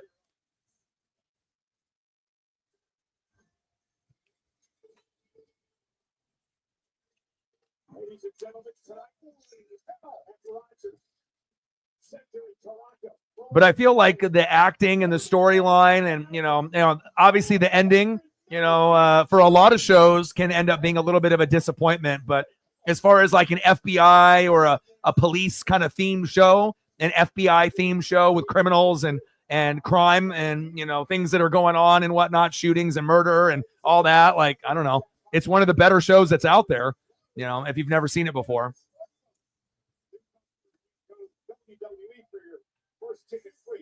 Yeah, I agree.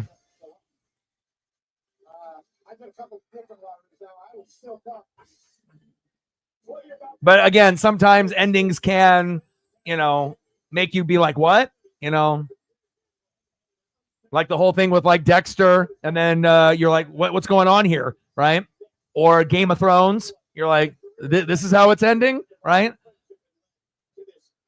And then Dexter came out with like the New Blood, and that one really wasn't that good. But I'll tell you what, Dexter Original Sin with the different characters with just Michael C. Hall narrating, that's better than the New Blood, out of the Dexter series. And then Dexter's coming out with a new show, Resurrection, where he's actually going to be in it and obviously narrated. I'm looking forward to that one. But Original Sin was amazing. I really enjoyed that, and I recommend that if you guys are a fan of Dexter. The cast that they ended up putting together is phenomenal.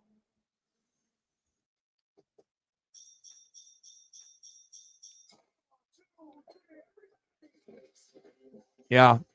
It really just depends if they want to make Cody go super heel or whatnot. So just like when Rock went corporate Rock back in the day.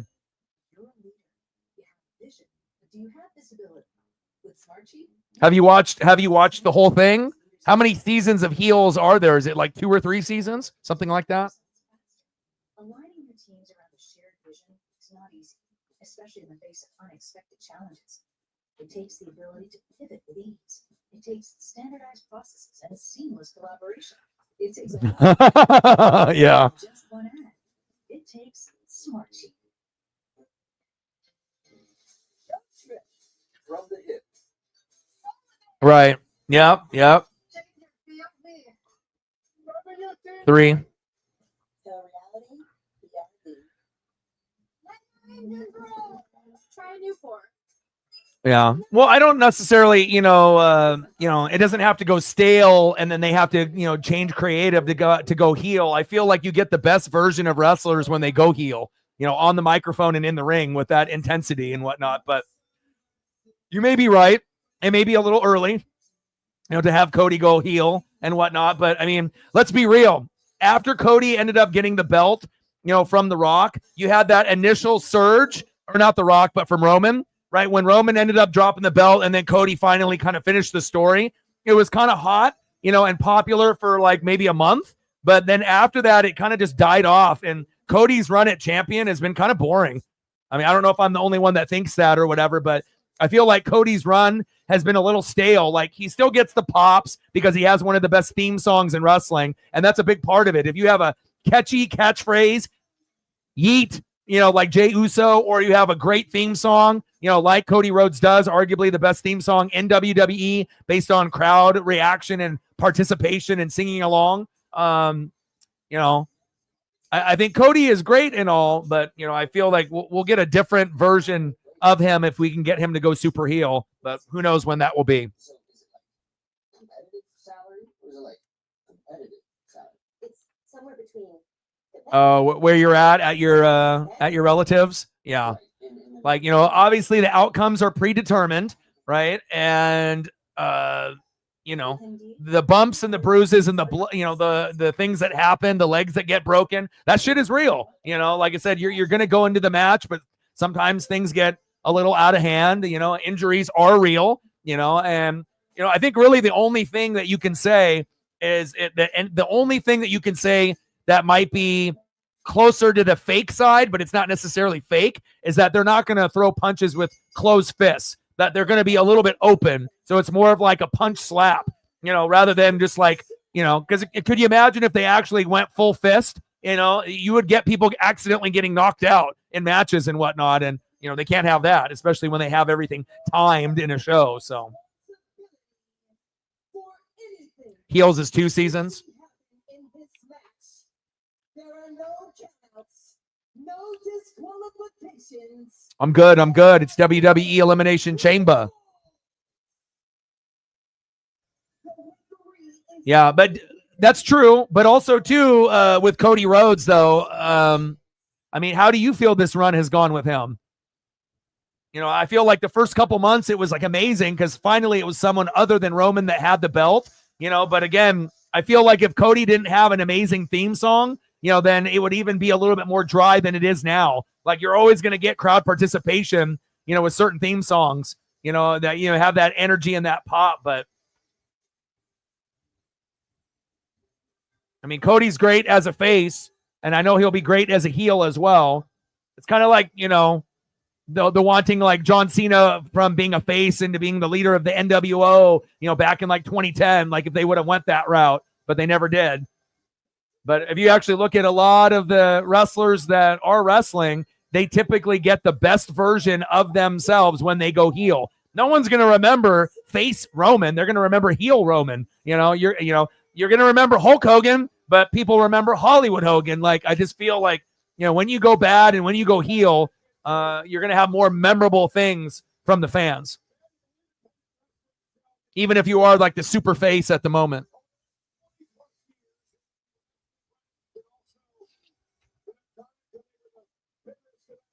Yeah.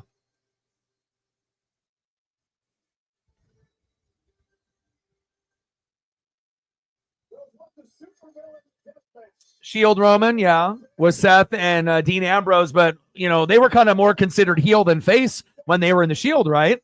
Was the Shield really considered a face group? No, they came in and beat the shit out of everybody, right? They ran in and beat everybody up, so they were like, the popular kind of NWO of the generation. Was there moments where you had Seth and Dean and obviously Roman be a face and go against a heel faction or a face faction? Yeah, both. But I feel like that run was mostly heel. The Authority, yeah.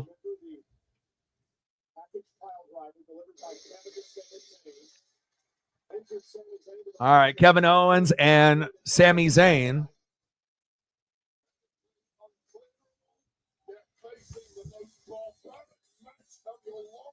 You got a good memory.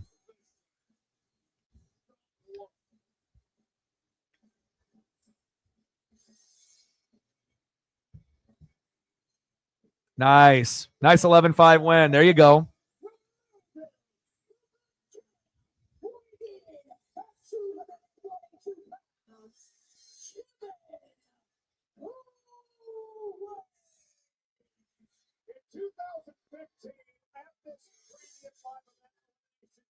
Plus, I think when wrestlers go heel, you get more of a darker side to them. Usually the promos are much better on the microphone when you get a darker version, of the wrestler. And I feel like the move set is a little bit more aggressive and more entertaining. Not saying that, face wrestlers, are boring. They're not. But, I just feel like if you have a wrestler and you have a face version and a heel version, heel version, to me is a little bit more entertaining, not only on the microphone, but also in the ring. I mean, go look at Roman back in the day. He couldn't even talk on the mic. He was terrible, right?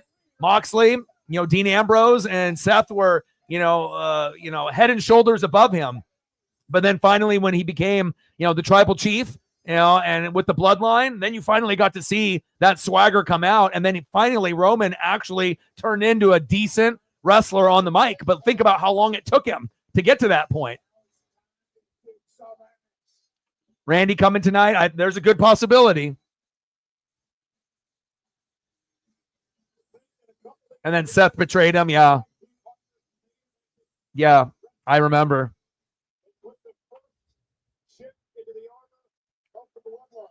Could be.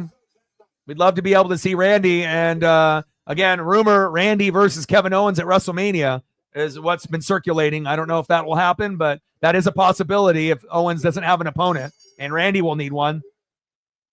All right, here we go. These guys have wrestled each other probably more than any other, two wrestlers in the entire business. I mean, these guys have come up together in the last 20, 25 years, going through the ranks, to be able to have matches, as a tag team, one-on-one, being in the same match together with other individuals. But again, one-on-one, the reason these guys put on bangers every single time, because hell, they've wrestled each other like 50 fucking times, over their careers. So this should be awesome.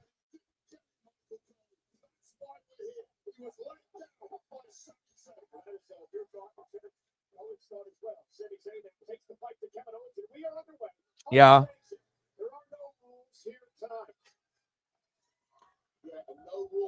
I hear what you're saying.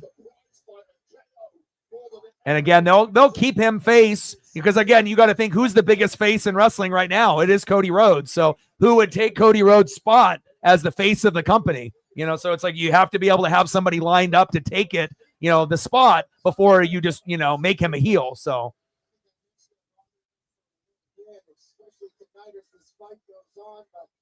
Both these men are going to want to end this early.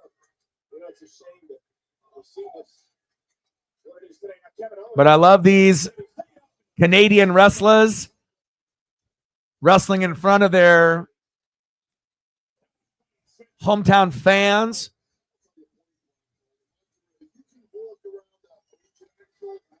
I don't know. I think also, too, I like microphone energy and promos when wrestlers are heel. I just feel like the promos are better.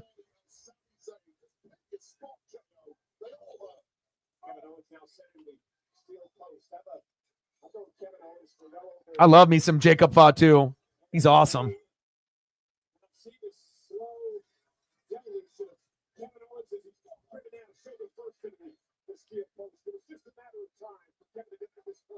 Yeah, well, they've wrestled a billion times. This is more of just like for the fans in Canada. So since it is in Toronto.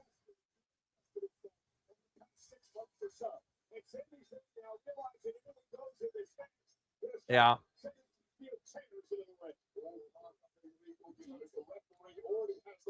But it's not like they're going to have too many, Canada PLEs. It's like, how many are they going to have in a year? Maybe one or two. So they're trying to maximize their dollars. It's a business.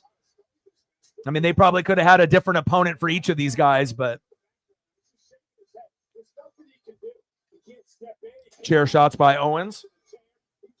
Because, I mean, let's be really honest. I mean, nobody really cares about a lot of these filler matches. Really, what it was about is the women's and the men's elimination chamber. I don't think really anyone, we're going to watch, but I don't know how heavily invested everyone is in all the filler matches. Like it's really the women's elimination chamber. We knew that would be fire. And then the men's to kind of finish the show off. Everything else is just kind of a bonus.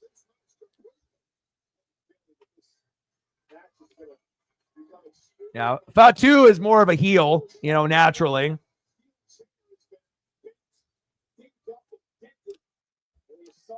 But I guess it depends on, who he goes against. If it's someone that's more of a heel than that, then maybe his own type of personality.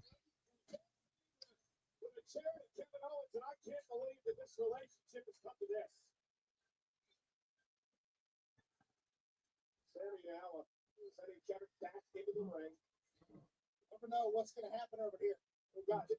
each other's weddings, guys. They've known their children since they were born. And now Sami Zayn stacking chairs up on the chest now of KO. Sami just had a second thought. Let me go grab some. Not JT in the building. What's good? Nice, STL. Oh, what do we got here? Hockey stick? Oh, the Canadian fans love that. Four Nations face off, huh? They got to rub it in.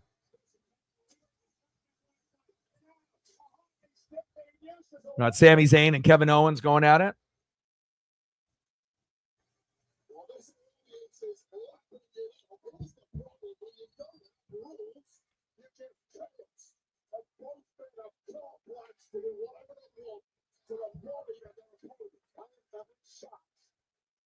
General manager for Monday Night Raw, Adam Pearce, agreed to this. He agreed to it because he has no blame attached to it. Begrudgingly, yeah, but come on, you got to be a human being, right? All right, we're at 10. We need 10 more to get to 20. If you haven't smashed that like button yet, please do. Now we're at 11. 9 more to go to hit the goal before the stream ends. Let's go.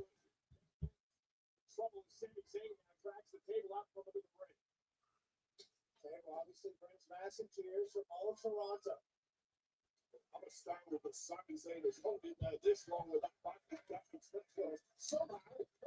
Oh, that is a good question. I would say 10, 15 minutes. I mean, it's already been like 4 or 5 minutes already. So, I mean, definitely it's not going to be going like 30 or anything like that.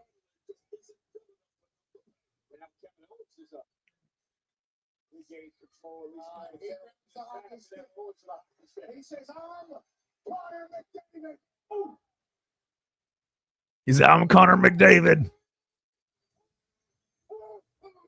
Yeah, bite his forehead. There you go. He's like, let me bite his nose. What a sicko.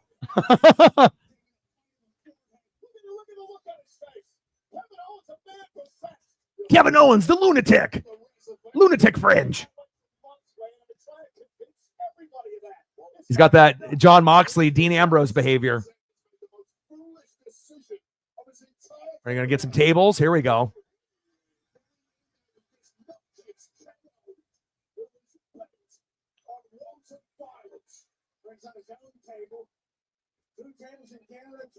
KO going to Umaga. Yeah.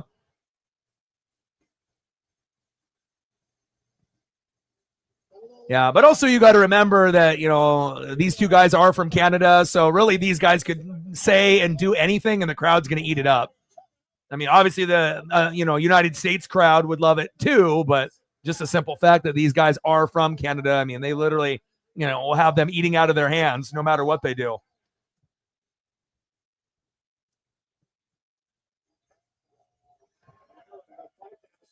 Makes you kind of wonder if this PLE was in the United States, maybe this match doesn't happen. Maybe they have something else lined up.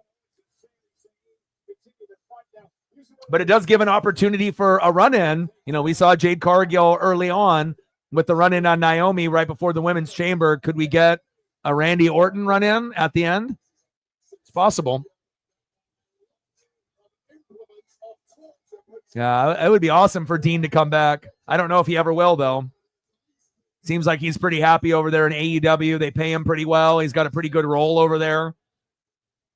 Would be kind of cool to see the Shield, even though they said it was already going to be the last time a few years back, but be pretty cool to see Roman and Dean Ambrose and Seth Rollins together at the Shield at least one more time before they get like old. Oh, Sami with the garbage can.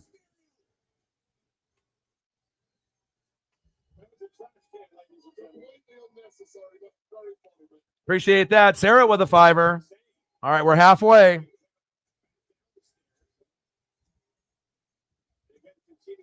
Thank you. Appreciate that. Let me know what you want to do for a photo after this match is over, and I'll get you a couple photos. Sarah with a $5. Stacks on stacks, racks on racks, a little Cactus Jack. Bang, bang. We're at 50 to go. Thank you so much.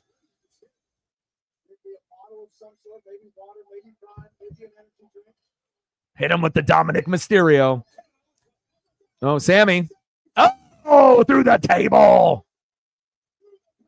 Gatorade, Prime, water, everywhere. Here we go.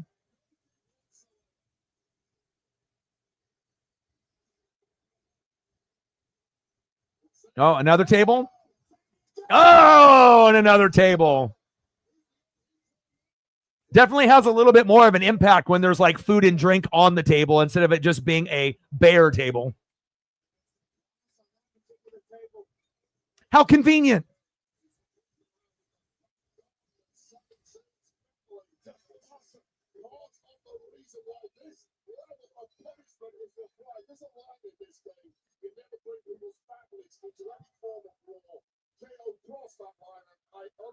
And the crowd, they're eating it up.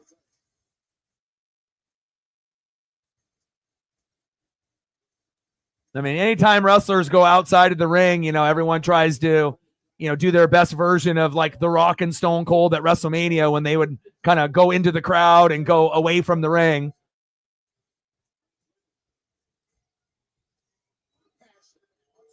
But the Canadian fans are eating it up. Seth freaking Rollins.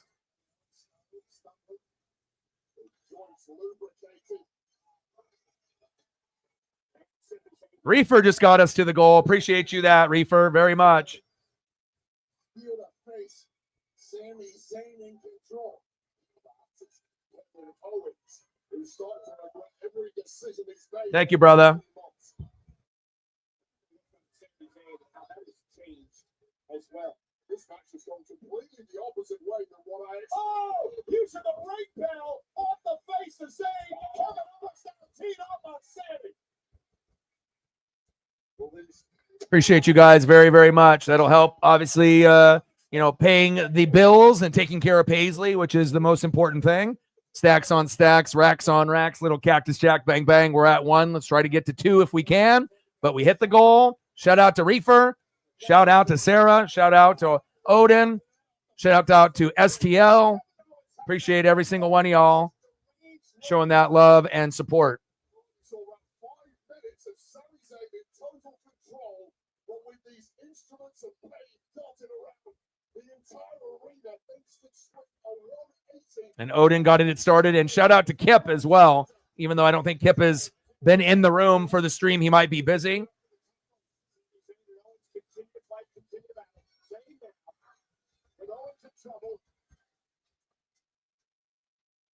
Sami Zayn looking for a superplex. And now, Kevin Owens hooking the leg of Sami Zayn. Sami fighting out. I believe Owens is going to go for that fisherman's punch. Appreciate you, Reefer. Really able to counter. And I'll get some, oh, shit. Whoa. Sami went flying. But I'll get a few Eagles photos up for Kip, obviously being an Eagle fan. I'll get some Saquon up there after this match is over.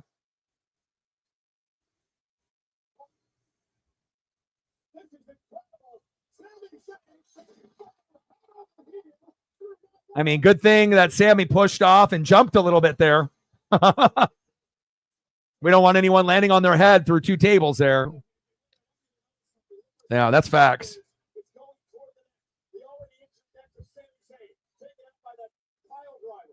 Actually a good sign. I thought potentially Sami Zayn could have been paralyzed on that one with the previous. Appreciate you very much. Good old hardcore match. Kevin Owens said he wanted to send Sami Zayn out of here in a wheelchair. Well, he might be on his way to doing that. Don't know how Sami's moving after the double table. Great. Well, they may not be moving after this. Kevin Owens with evil intentions. Owens. Oh, shit. I'm a grinder, man. 2. You know, plus I just like to be able to, you know, show my versatility and, you know, that there's nothing that I feel uncomfortable. And, you know, there's a lot of different options, right? Basketball, baseball, football, hockey, WWE, NASCAR. You know, most streamers, they stick to like 1 or 2 things. So I like being able to, not only show that we can do everything, but we're knowledgeable on everything as well, and we can have a good time. Oh, Sami with a big slap to the back of KO's head, just like your mama would do if you didn't do the laundry. Whapa! Appreciate you, my guy. Man, Sami's getting that contact. Oh! Into the chair! Let's go! Michael Cole. Kevin Owens might be dead.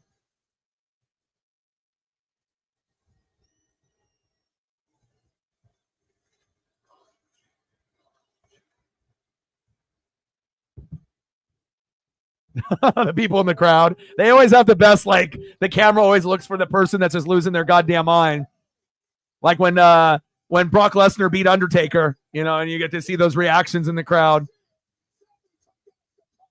Haluva kick to the ref. Oh. Stunner.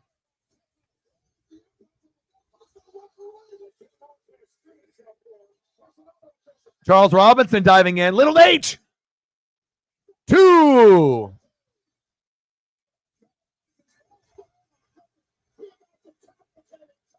Yeah. I mean, I think the big part of it, is it's in Canada, and they're wanting to show these fans that, both of these wrestlers being from there, that they want to go over the top. They could have just did more of a regular style, but,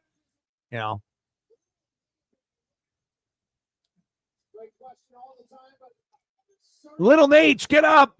Charles Robinson, get up, Little Nate.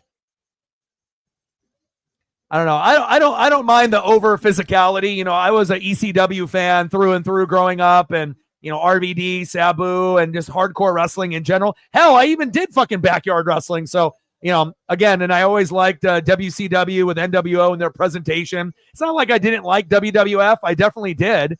But each federation had different qualities, whether it's Stone Cold or The Rock or Undertaker or Mankind or DX. It just kind of depends on, what you gravitated towards, back when wrestling was at its peak at 95 to 99. ECW was in its prime with RVD, Sabu, and everyone else, right? Tajiri, Mike Awesome, right? Going through all of those individuals.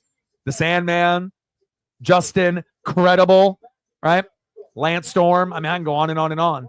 WCW was dope because it had the cruiserweight division, Lucha Libres, NWO, all that chaos. And then obviously we know with WWF, they were able to hold it down in that Attitude Era as well. Stone Cold, Rock, Undertaker, Mankind, Dude Love, Cactus Jack. Oh, big chair to the head. DX, Road Dogg, Badass Billy Gunn. The New Age Outlaws. And if you don't like that, I got 2 words for you. I miss them. Oh, what do we got here? I mean, they're going all out with all of these. Headbutt.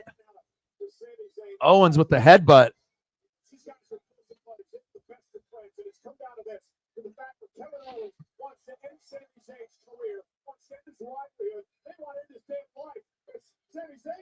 Yeah. Oh, shit. A chair to the head is not going to feel good, even if it's not a real chair. Like, even if it's, they're not the same type of material as a normal, fan chair, that is not going to feel. I mean, think about when you end up stubbing your toe, walking around the corner, or, banging your elbow and how much that hurts. These guys are going through it. Oh, shit. Oh! They're going all out for this one.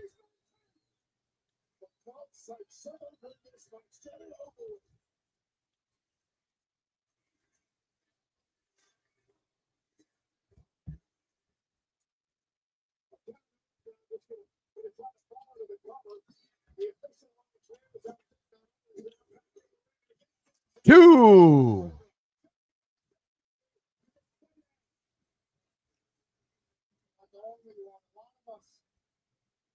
thinking this should be over.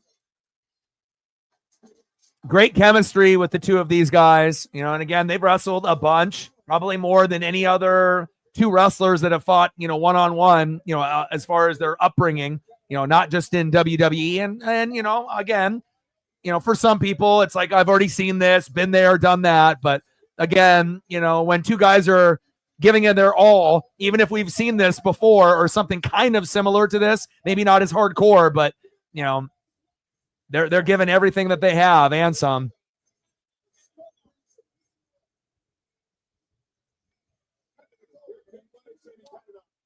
Yeah, I'm ready for NASCAR tomorrow as well. We'll be streaming that.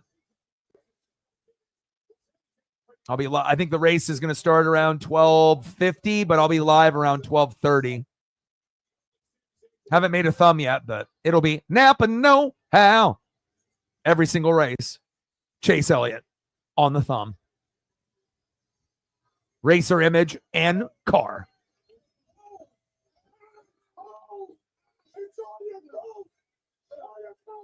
He said, my beard. Oh, big haluva kick.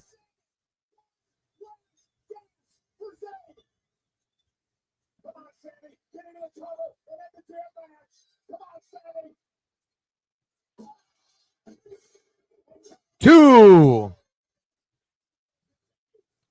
Yeah. Well, it's like whenever we get Sami versus like a Drew McIntyre, he's lost to him like, what, 10 times in a row? So, I mean, Sami is due for a fucking win at some point or another.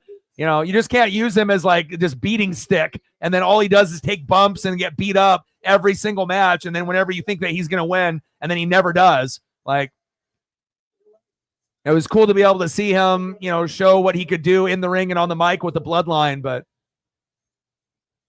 I mean, hell, if Sami can't even beat Kevin Owens, you know, based off the writers, I mean, who the hell can he beat? I mean, he's due for a win.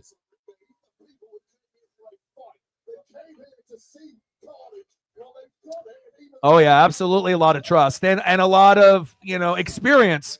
Again, if you go back and look at their upbringing, I mean, these guys have faced each other more than any other pair in WWE. So, again, and out for, you know, some people, they're like, oh, I've seen this already, but I don't know. I enjoy it. I don't mind it, you know, especially even if it was more technical type of wrestling, I still would enjoy it. But when you get the hardcore element, oh my God, barbed wire chair, let's go. We haven't seen this in a minute. This is ECW style right here, like Sandman. Oh my. Paul E. Dangerously, RVD Sabu, Just Incredible, Lance Storm, Masato Tanaka, Mike Awesome, Tajiri. Oh my goodness. Where's the blood at? Ka-ka-ka!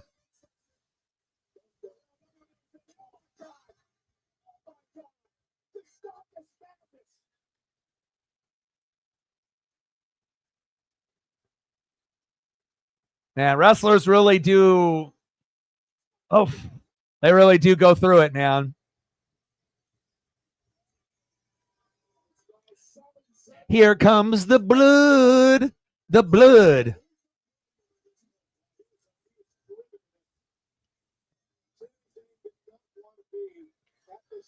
Just when you think you've seen it all, then you turn on WWE and you see something you haven't seen in a long time or something brand new. What do we got lined up here? Oh, shit.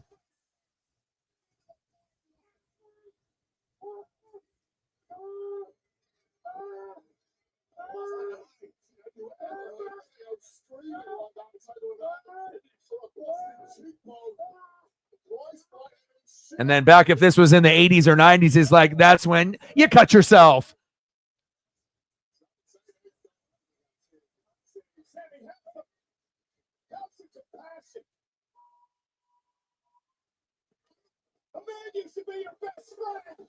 Oh, shit.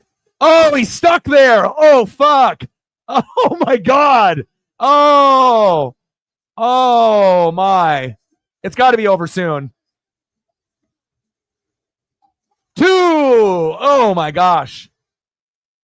Oh, my God. Yeah, and there's definitely parts of that chair, that you could have, that aren't covered. I mean, there's only so many things that, get to that hardcore level, like the thumbtacks, that is like so extreme and whatnot. But man, this match, as far as hardcore matches, one of the best in 2025 and one of the best that we've seen in a couple years, if we're being honest. Canadian crowd is getting their money's worth.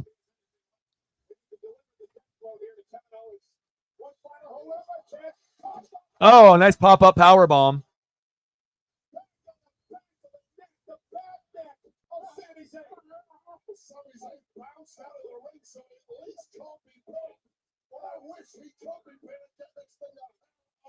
Man, wrestlers are so fucking tough, man.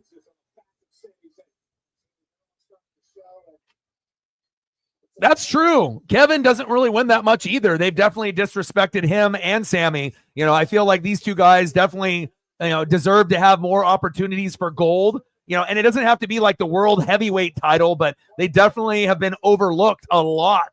And I felt like Seth Rollins, before they made a belt and created a belt for him, he was definitely, pretty disrespected. I felt like certain individuals definitely deserve a little bit more shine, but there's so many wrestlers and so little belts. But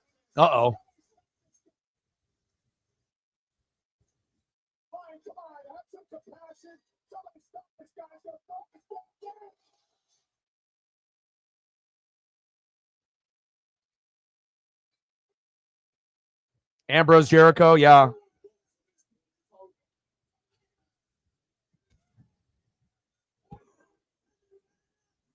Yeah, Kevin, he's had enough. Kevin, he's had enough. Oh, this match has definitely got longer, much longer than we anticipated, because we got to assume that the last match is going to be about an hour or about 40 minutes, 45 minutes. So,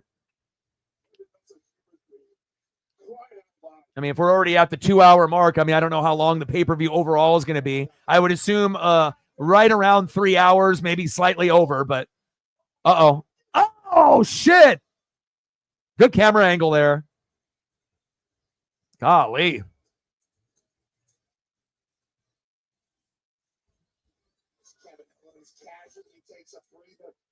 don't even know if Sami Zayn is capable of saying the word. What happens now? You got Jason Jordan down here. You got Jade Helms. I mean, you got a bunch of people that Yeah, hey. Oh, do it again.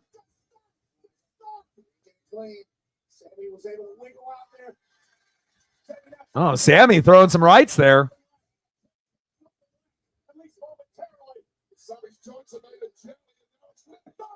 Oh, God. And both guys are really good at selling, and that's a big part of wrestling as well, as if you can sell. It's one thing to do hardcore moves or to be in a hardcore match, but, you also have to sell.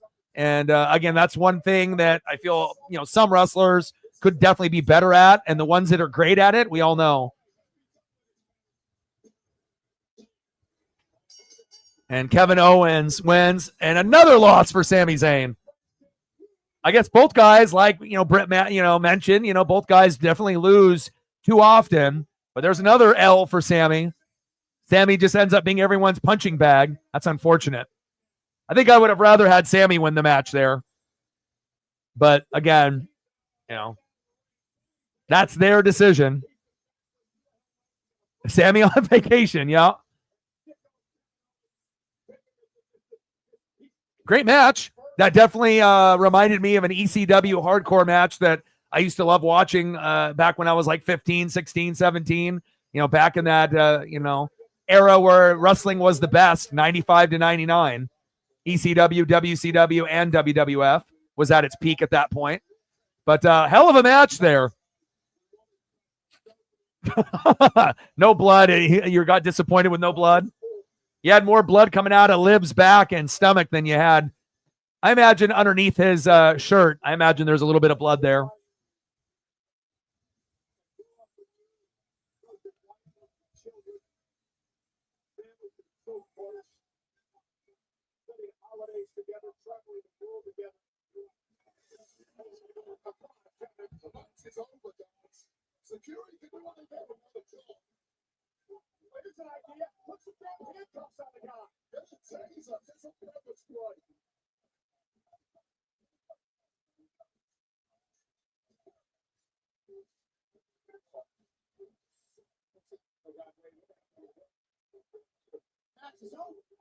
The match is over. So is this where we get Randy Orton?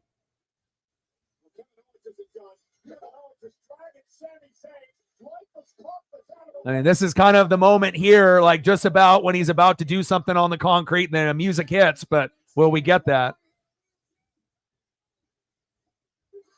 Yep. See, I told y'all. I knew it. You know, if you go back and look at, wrestling psychology and you go back, you pull up the mat, you got the concrete exposed, right? And just when he's about to do like a fucking DDT into the concrete or a power bomb, the music hits, the music drops, and there it is. Your boy's Esp is strong. There he is. Orton is a better heel than he is a face, but he's great at doing both. Good to see him back. Britt wanted the blood, but you got Orton instead.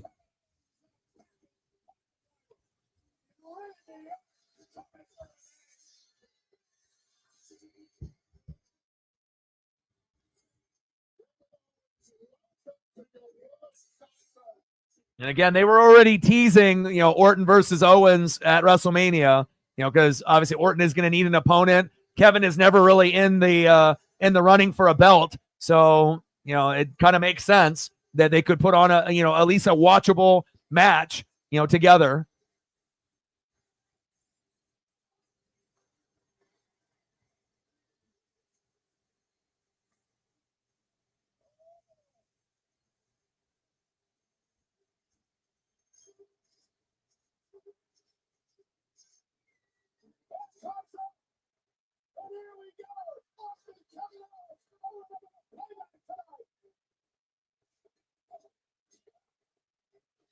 RKO out of nowhere.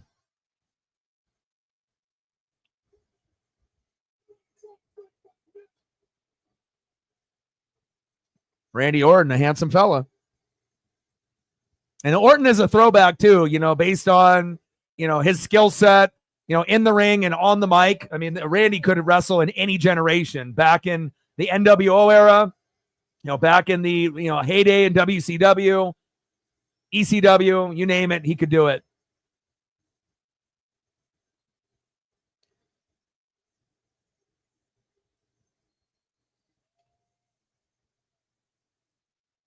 Yeah, KO's eye looked, it was kind of twitching a little bit.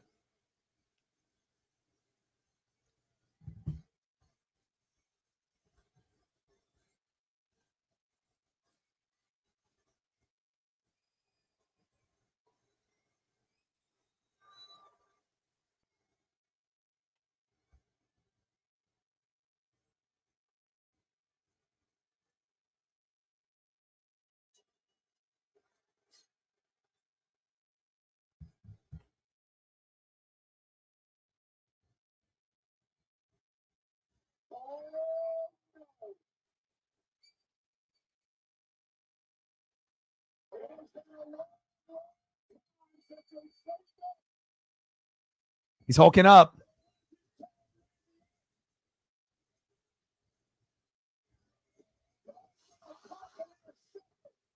And the crowd, boo!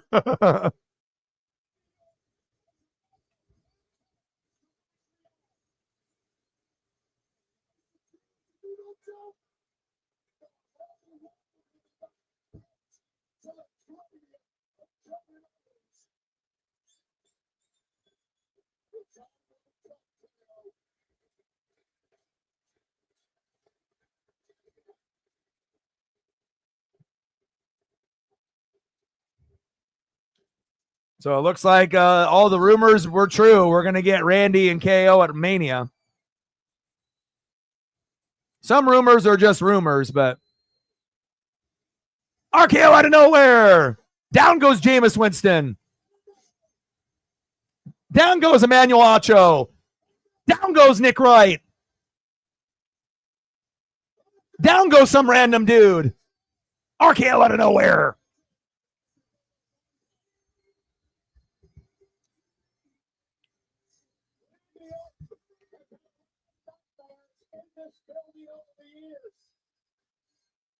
Take a look back 20 years ago to what happened at the hands of Evolution.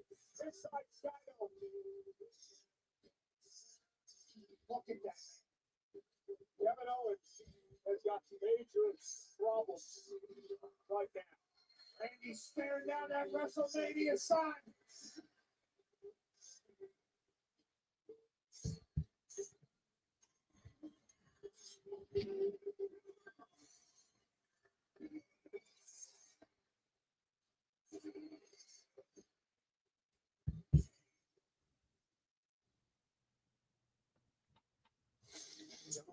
Well, that was interesting.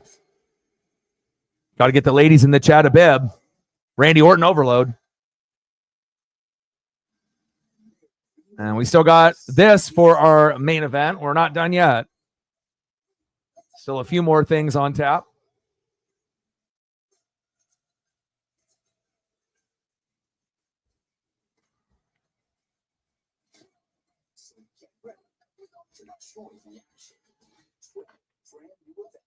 Tickets on sale Friday.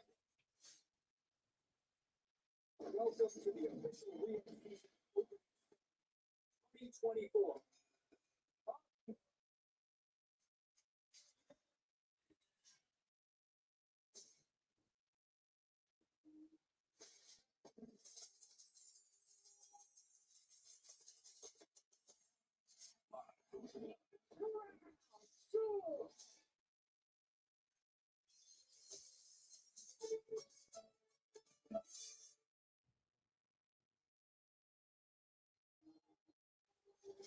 This April, Las Vegas has never had a show like this.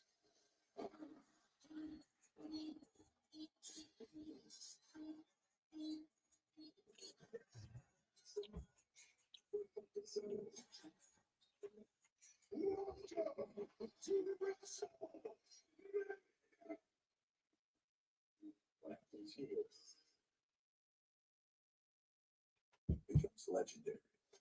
All right, let's try to do some photos. No, you're good. What do we want to do for photos here? Reefer, Sarah? 5 days of nonstop excitement and Draft Day Pass to see some of your favorite WWE superstars. Now, announced this week for Thursday, April 17th, the American Nightmare. All right, Seth Rollins. On Monday, April 21st, it's Alexa Bliss and LA Knight. More superstars scheduled to announce in the coming weeks. Tickets are on sale now. It's at AddisonEvents.com. WWE.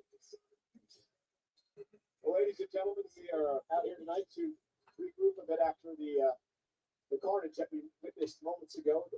Just a sick assault by Kevin Owens and Sami Zayn. We invite you to join WWE social media channels over the next couple of days for updates on Sami. Good luck. Absolutely. Godspeed, Sami Zayn. Well, we're going to switch gears now and talk about a brand new show that is coming later this month to ESPN+. Stephanie McMahon will sit down to hear the stories of the biggest stars in all of WWE. The likes of Roman Reigns, Stone Cold Steve Austin. Shield Seth. The best Seth. I really love to know, how did you become one of the biggest stars, I would say, in the world? I'm a doofus. That if we really want to start a cult, we can do it. Oh, yeah. I was about to fight Michael Cole. I'm gonna do the Triple H part. Okay, because that's good, known for a good time. Yeah. Why wouldn't they want you? Yeah, I don't know if that's how they put it in the police report, but known to have a good time. So you piece all that together, you get the luckiest and dumbest life of all time. I'm just trying to enjoy it all. And again, 60 places Monday, March to ESPN original. So, wait a minute, you were actually going to fight me? Hey, I was going to knock you out. That's how we do it in Pittsburgh, Cole. I don't know where you're from, but I'm happy with that East at this moment. Thank you, Stephanie, for having me on. It should be fantastic on ESPN+. It's going to be great. Well, ladies and gentlemen, this week, TKO announced the first ever TKO Takeover presented by B-Chain, featuring 3 dynamic live sports and entertainment experiences. over 5 days from the T-Mobile Center in Kansas City, Missouri. With PBR on Thursday, April 24th. UFC Fight Night on Saturday, April 26th. And then, of course, Monday Night Raw on April 28th. The all-in-one ticket bundle is available Monday at 10 a.m. Central on Access.com. Joining us here tonight in Elimination Chamber is one of the greatest humans in the NFL. A Walter Payton Man of the Year award winner for the Buffalo Bills. 4-time Pro Bowler, All-Pro, Superstar, and ex-tackle, Dion Dawkins. He's an electrifying individual who will fit in very well in the WWE. Happy he is here. Maybe he's got a future in the ring with that. Maybe he could be a part of the great program on A&E Superstar Sunday that's underway tomorrow. LFG, Legends, of course, and Future Greats. That takes place tomorrow, followed by Rivals and My Show, WWE's Greatest Moments, at 10:30 a.m. Eastern. Monday night, Raw heads to Buffalo, New York. Rhea, Io for the Women's World Title. The CW goes NXT on Tuesday. SmackDown's in Philadelphia next Friday on USA. And then we have the debut on Wednesday of WWE Raw. To the States, YouTube, International.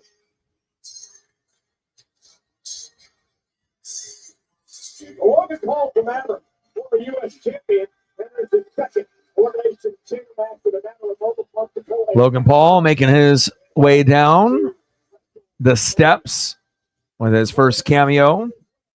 CM Punk. He wants to win tonight so he can headline WrestleMania. The Elimination Chamber slowly being lowered. Who's going to come out of this? You know, again, I'm not sure if Bianca was everyone's, main choice. Maybe she was like number 3 out of the 6 ladies, and then it went down to 5 ladies after the Jade Cargill run-in. But, what would be the most shocking on this? Would it be like Damian Priest or Logan Paul would be the most shocking? Even though Logan Paul is kind of on the up and up, but Damian Priest would probably be the most shocking, I would assume. Seth and Drew, are notable names, but is this the time? The timing might be off. And then obviously with Cena and Punk, it kind of feels like they are probably the favorites for the match. Obviously, Cena didn't end up winning the Royal Rumble, so this is kind of his last chance as far as, if they have, gold waiting for him. If not, then, we'll see what direction they go.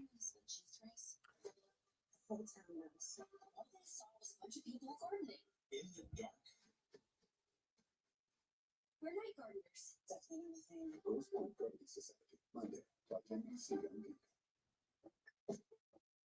Say hello to Cash Pop, Orton Lottery's latest drawing. To play, pick your favorite number. You know the one. Because we all have a favorite number. One that just keeps popping up. And if your number matches, you win. It's easy. Cash Pop for the Oregon Lottery. Play your favorites. All right, room. All right, chat. Predictions. Who's going to come out? CM Punk? John Cena? Drew McIntyre? Seth Rollins? Damian Priest? Logan Paul? I mean, when I'm looking at it, it kind of feels like Punk, Cena, and Logan Paul would be the favorites. Not to say that those would be the most deserving, but I would assume that's the direction that they may be going. At WGU, you don't have to put them on hold. Our flexible online programs let you study when it works for you. And because WGU's degrees give you the skills employers really need, you'll graduate with skills that stand out and credentials that count. Make this the year you turn your resolutions into reality. Start 2025 with a fresh. That could happen. Learn more at wgu.edu. I mean, it'll be interesting to see what route that they go for sure.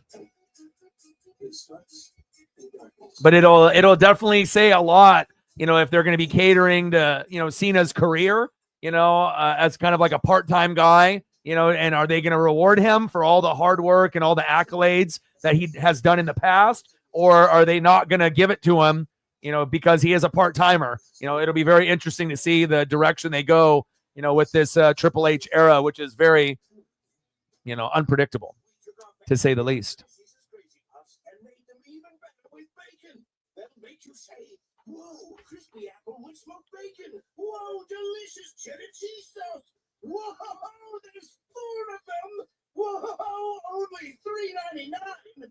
Whoa, they look delicious and so awesome.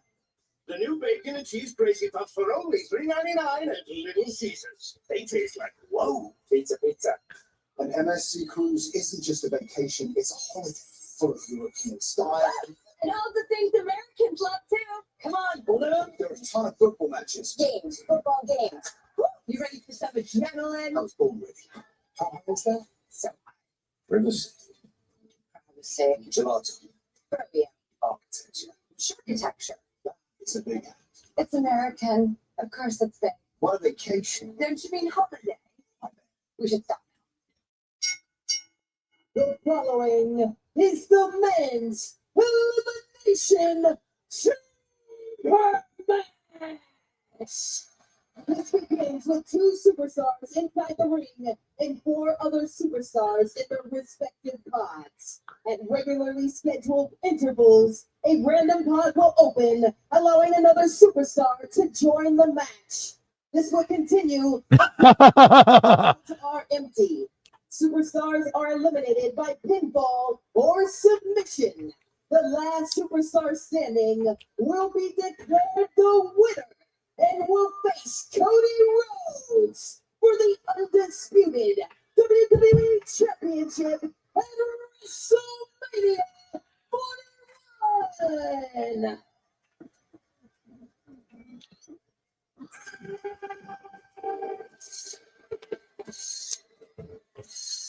Everyone's favorite, Logan Paul.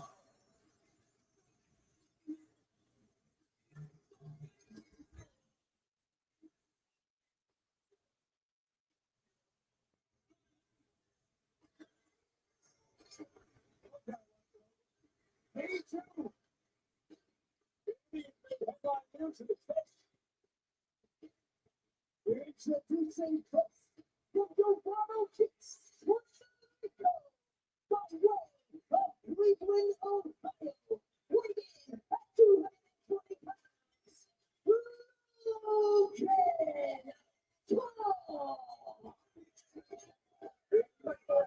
Logan Paul, 106 eliminations champion. From CM Punk and AJ Styles. Featuring Mysterio disqualified tonight. Carrying all glory to the ring, much to the annoyance of this.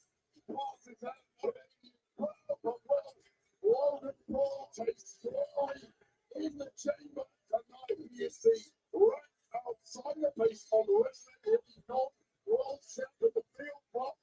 Every time Logan Paul appears, he shocks us one way or another. He's about the American flag. Fortune favors the bold. Shout out to America. Logan Paul never heard his clue. He didn't fall in love with absolutely fearless. And imagine the crescendo of Cody. If Logan Paul wants this match and puts his ticket to WrestleMania. One of the last inside part.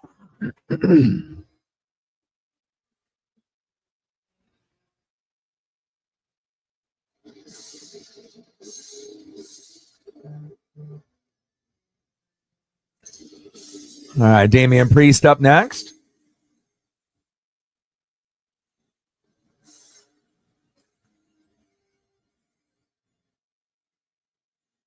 I don't know, the vibe of with Priest, though, not a part of Judgment Day with Ripley, though, it's not really the same.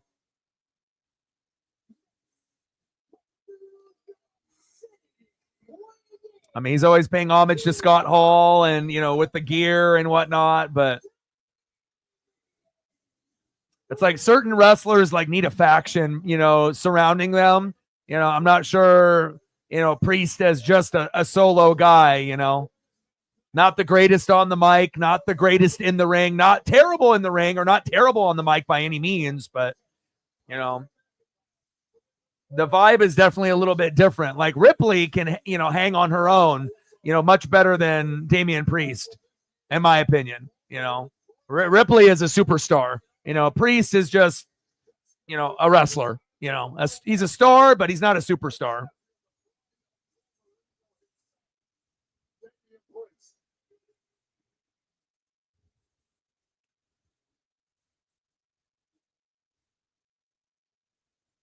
I mean, it would be like cooler if, like, you know, the Brood were still around and he was like linked with them or something with this type of music. But I mean, he's definitely a wrestler that needs a faction or a group around him.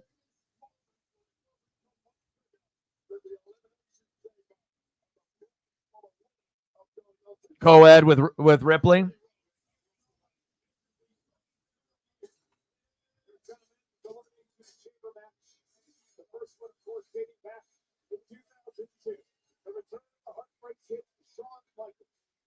Championship that night in a legendary moment in Elimination Chamber history. Triple H has the record with 4 wins inside the Elimination Chamber. The record for most eliminations held by Chris Jericho, the man who invented this matchup.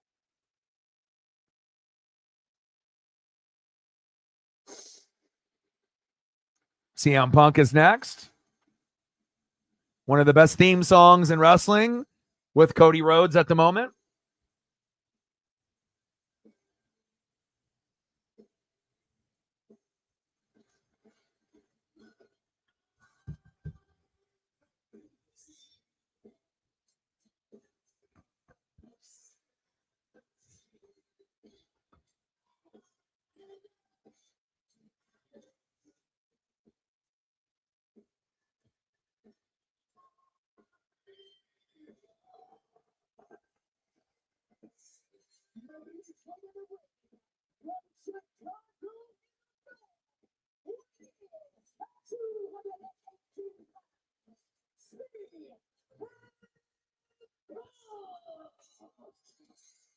It has been 14 years since CM Punk has stepped inside the Elimination Chamber.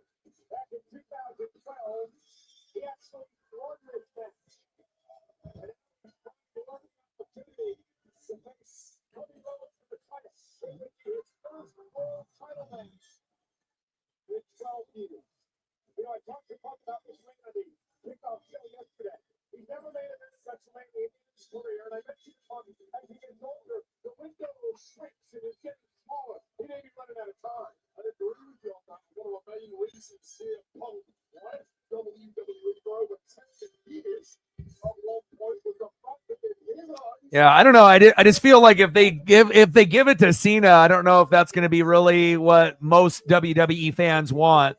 You know, it's like just catering to an old school superstar and whatnot. I feel like if, you know, Cena fans, you know, will love it, but I feel as far as everyone else, they wouldn't, you know, but we will find out, you know, if they're going to reward someone's, you know, career accomplishments or if we're going to get someone else. I mean, we thought, you know, it would be maybe Liv or Alexa Bliss and it ended up being Bianca Belair. So might end up being, you know, our third choice that ends up winning here for the men's like Bianca did for the women's.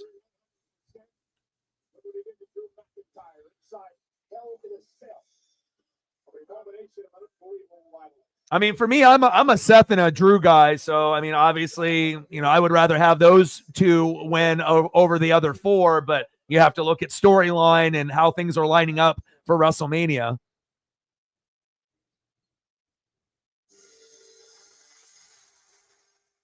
I mean, I would have to think Cena and CM Punk have to be the favorites.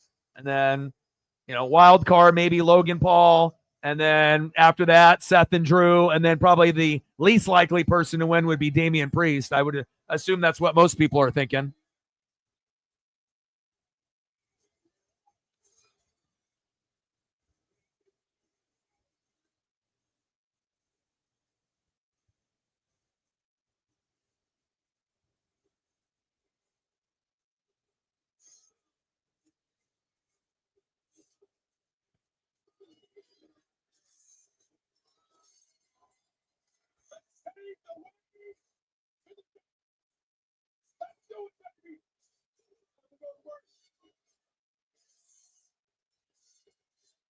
Oh, that towel's on eBay already. That was fast.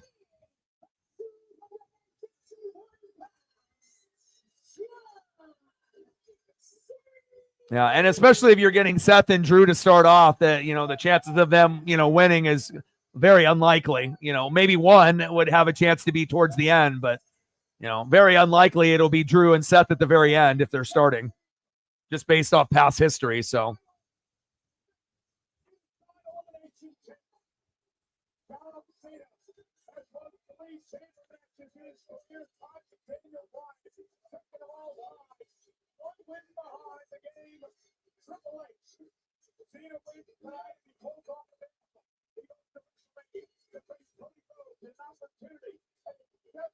I mean, I just want to have a quality card for Mania, which I feel we will, but we'll see what the WWE creative has in their bag of tricks here tonight.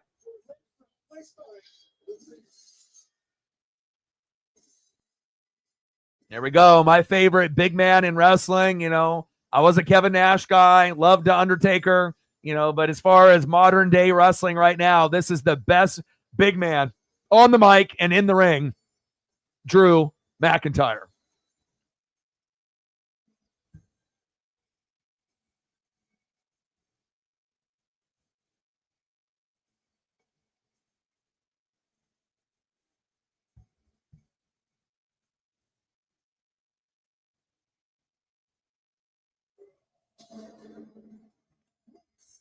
Yeah, what could have been if Cena would have ever went heel, but obviously with the Make-A-Wish Foundation and all the other stuff that he was doing, I probably wouldn't have been able to fit that narrative, but would have been awesome to see him go heel about 15 years ago.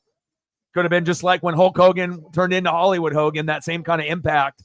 It's the wrestling world didn't need it, but I think it's something that some of us kind of wanted. Because again, my favorite John Cena is the John Cena that we got at the very beginning of his career. Fucking Word Life John Cena with the Mitchell and Ness and the throwback jerseys. That was my favorite John Cena.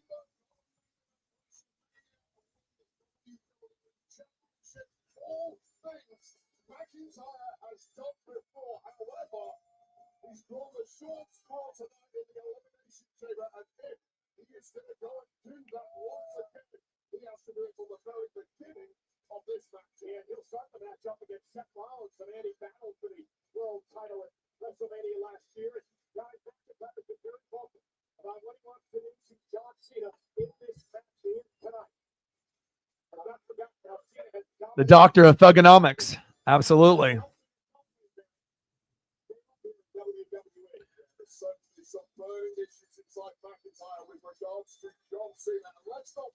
And I hope Drew ends up, getting the gold before it gets too late. Having the gold during COVID, someone had to have the belt at that time. But I mean, I want to be able to have the fans, react positive or negatively towards him. Obviously, with him having the gold, but who knows, when that will be. That would have been hilarious if he would have punched the plexiglass and it would have broke. Trying to punch Punk there in the face. He says, "Roar! I'm Drew McIntyre. Roar!" All right. Saving the best for last. Seth fucking Rollins. He gave everything he had to be here at WWE, and now he's paying back for this retirement to the great fans across the globe. Well, get that chapstick out, man. If we're going to do that for John Cena, why don't we just invite Stone Cold Steve Austin, Hulk Hogan, and whoever else you can Burn it fucking down.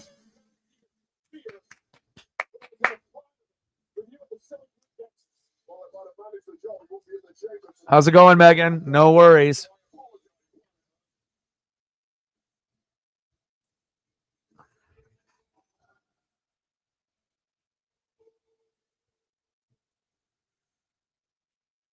Seth with the outfits, man. I mean, he got called an oven mitt by CM Punk with the red. Now he's got something that I'm trying to think of what he looks like here. I mean, he's always going to have some kind of unique stunner shades on. He's always going to have some unique pants or, some kind of jacket, some kind of accessories. I mean, this one, he's got the little kind of wing action.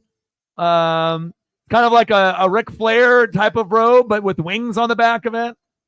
And it doesn't have all the frills as well. It's very Seth Rollins. And a very unique looking mask / stunner shades that he's got going on there. Every bowler back you buys another entry in the Can You Handle It sweepstakes. Another chance to win a trip to WrestleMania 41. Learn more at DiscountFoods.com.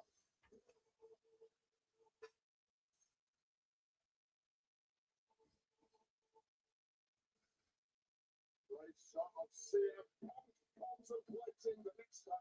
Also is right now. Ashley Benson from Drew McIntyre.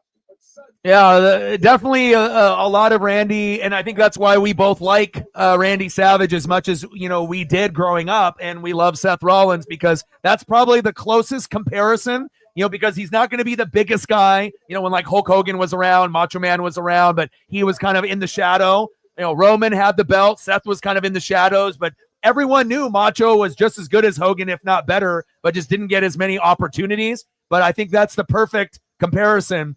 Seth Rollins in this modern day is the Randy Macho Man Savage. Yeah, there might be others, that, will have the gold or that will make, might get a crowd reaction. But, let's be clear, even when he doesn't have gold around his waist, he can still get, as much pop or as much feedback than anyone that has the gold at any given time that's on the roster. But yeah, I 100% agree with that comparison. Seth is the Macho Man of this generation. Judah in the building. What's good?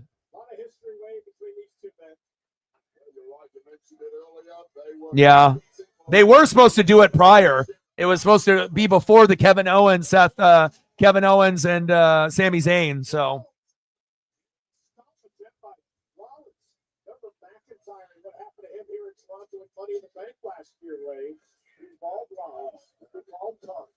Absolute meltdown in the post-show area. They almost got a fight here. Seth getting punches to the noggin to Drew McIntyre.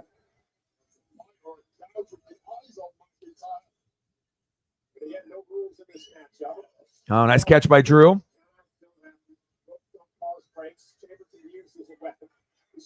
Oh, gosh, that was pretty stiff there.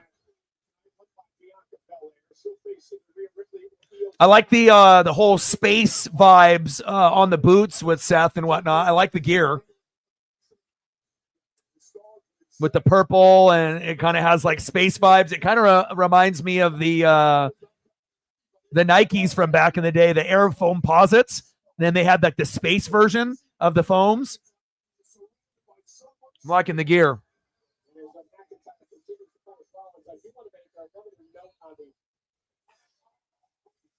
Shoving his face through the chain link.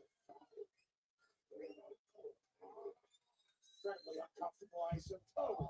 One other note on the situation in the women's match. Our reporters been trying to get some information, trying to track down Jay Cargill, get information on it. They only after the attack earlier tonight. No such block.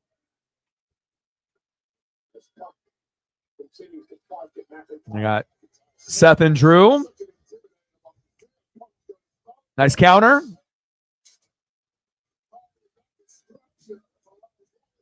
The plexiglass will hold up, for the females, depending on how rough they are. But I would not be shocked if we end up getting the plexiglass to either break or for it to pop out at some point here in this match.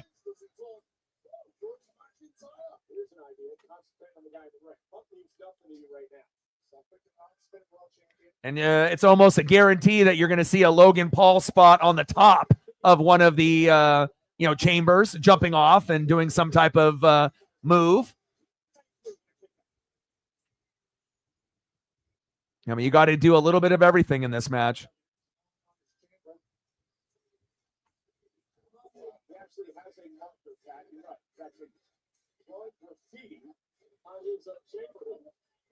One side says OVO, who knows what the other side says, but Humble it says, okay, Humble and OVO, obviously Logan Paul's let the world know. He's having a good time out here. Humbles up over the top. McIntyre now. Nice backbreaker there. 2. That was clean. The main event WrestleMania for the most prestigious prize in the industry, the undisputed WWE title. And speaking of that, Cody still has a decision to make tonight, guys. We understand that Cody Rhodes is still contemplating. So they'll end the show with Cody Rhodes and The Rock. So we're just waiting to find out. Massive career consequences either way for Cody Rhodes, as indeed for the 6 competitors in this elimination chamber before our eyes. Oh, nice suplex there to the outside by Drew to Seth. So well constructed, building damage. Anyway, you look to the bodies of these people. Let me ask you, the guy who Yeah, but the things are predetermined, though. So then obviously if people started winning, then it would be someone that is a leak inside the company, and then they would shut that down way too quick.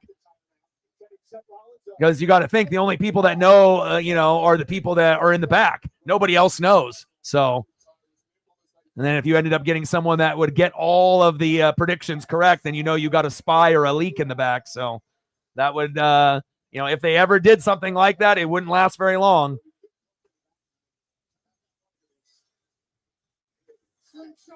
Oh.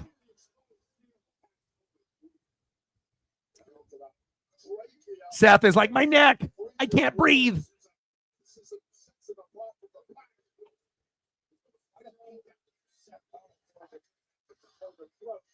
Yeah. And, for the wrestlers to be able to keep their cool and act like they're surprised and act like they don't know who wins at the end, that takes a lot, especially if you're the one losing the belt, but you have to act like you're still going to have it at the end.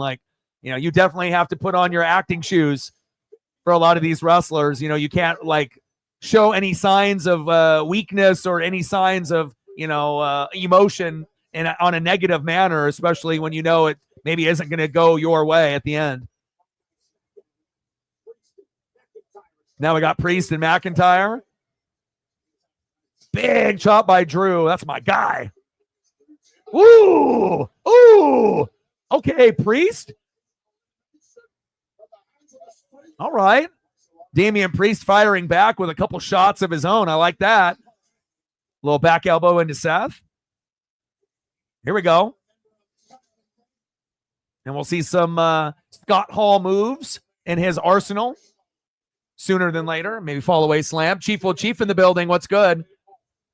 Dude, my ESP is so strong. You were in the stream when we were doing the Blazers, right? And we were talking about Anthony Edwards, and I told y'all that he couldn't be the face because he's too immature. What happened later that night, right? What happened later that night? He got teed up, right? And he threw the ball into the stands. Your boy's got the ESP. Dude, my ESP is so fucking on point, dude. It's just hilarious that the sports gods, as soon as we say it, then it literally happens later that night or a couple minutes later. But what are the chances of Anthony Edwards actually getting tossed in that game and then throwing the ball into the crowd or kicking the ball into the crowd? It made me laugh and think of you. Yeah, Debo to the Commanders. We'll just see if Debo can stay healthy. And the Niners get a 5th rounder, but he didn't want to be there anymore anyway. So, big super kick. But obviously, if he can stay healthy, he can be a good number 2 option with Scary Terry. But I don't know if Debo can stay healthy at this point in his career for a full season anymore. But obviously using a guy that can be on the outside or in the slot, that can run jet sweeps, reverses, screen passes. You can run him at running back occasionally if you wanted to, even though they already have a couple there already with Robinson and Ekla. But it definitely gives Jaden Daniels another toy to play with, and that'll be good for them, especially if they are trying to make it back to the NFC Championship game.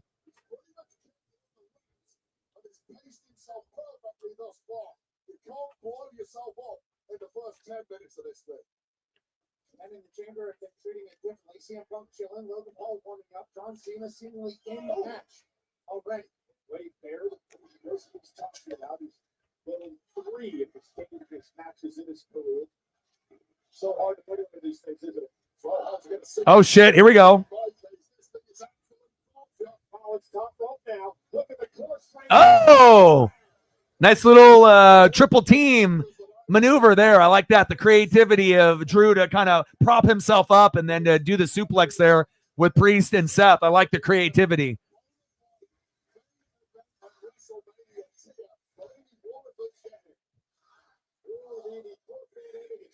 I'll agree. What's good, my guy? And yeah, I would agree. You know, the girls' match had a little bit more intensity to start off, but again, we don't have everyone out yet. So I mean, I imagine there's going to be some high flying by Logan Paul, and then you're going to get a little bit of carnage with the rest when they're all in there. So.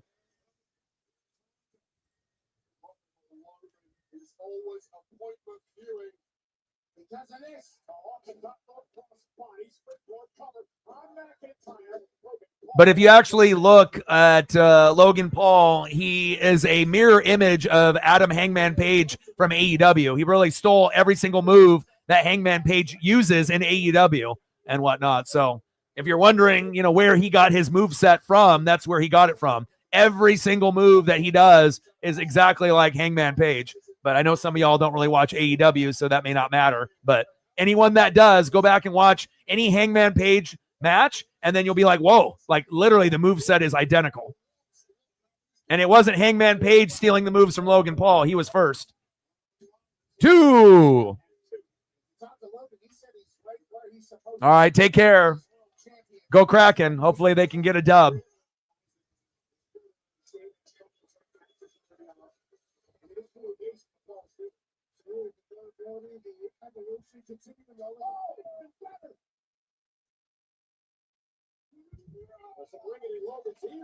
Nice clothesline by Priest.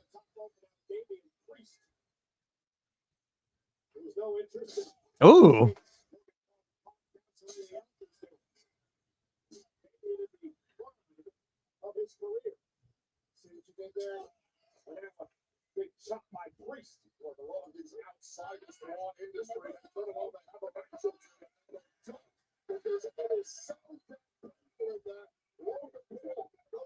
He said, my chin.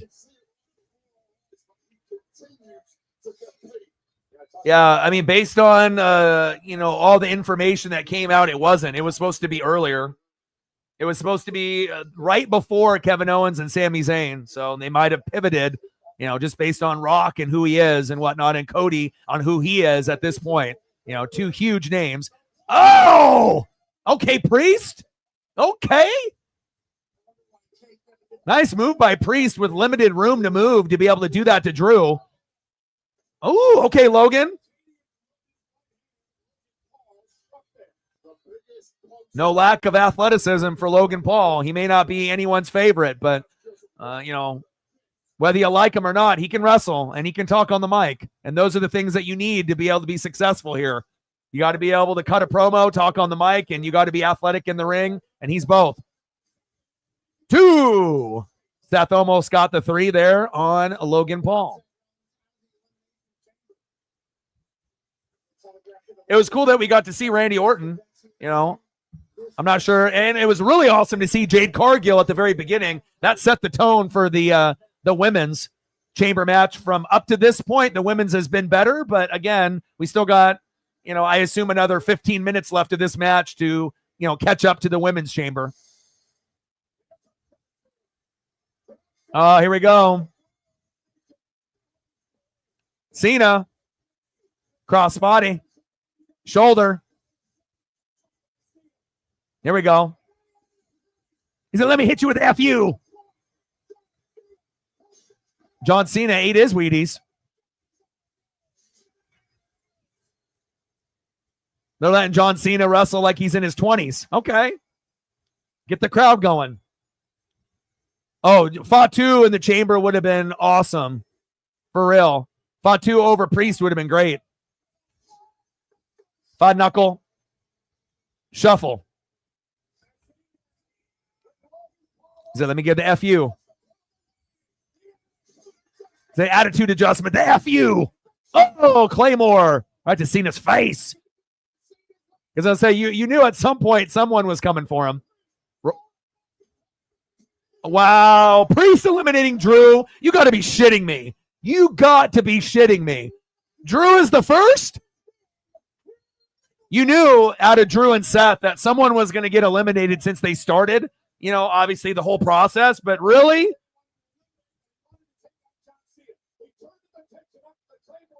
Really? Drew first? I don't mind Drew getting eliminated, but first?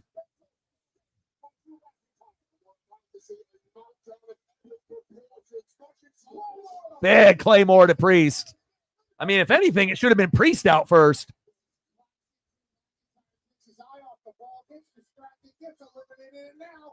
Unbelievable. But that's the, Triple H era, and I imagine Drew doesn't like it. Drew has definitely gotten the short end of the stick, since the COVID run. Here we got Logan Paul now climbing to the top. CM Punk still obviously. See, if I'm Logan here, I climb up here. Exactly. I climb right above CM Punk. And again, what did I say earlier? If anyone's going to do something off the top of the chamber, it's him. And here it is. Nice frog splash. And 2 eliminations just like that. And now goes Priest.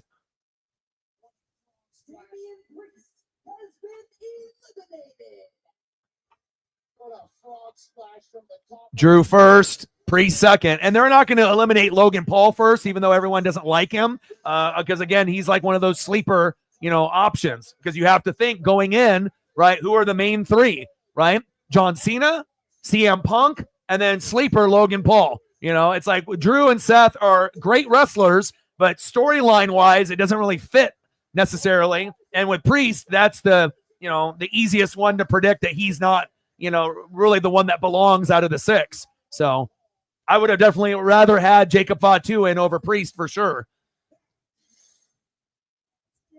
All right, here we go. Now we got Punk and Logan. And I'm not really sure if I like the fact that they eliminated Drew and then right away eliminated Priest. Like, you could have waited a little bit longer, right? So that way we would have 5 wrestlers instead of just now 4. But again, I can't question Triple H because he's been cooking, with everything. So they got something obviously planned. But now we're down to CM Punk, John Cena, Logan Paul, and Seth Rollins.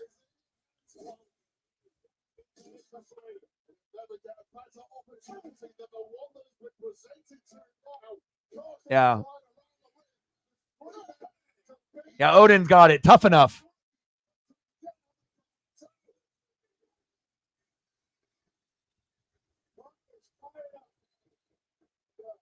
The Miz. And then he was, doing like real world road rules. And, we've definitely have seen some people come on the come up.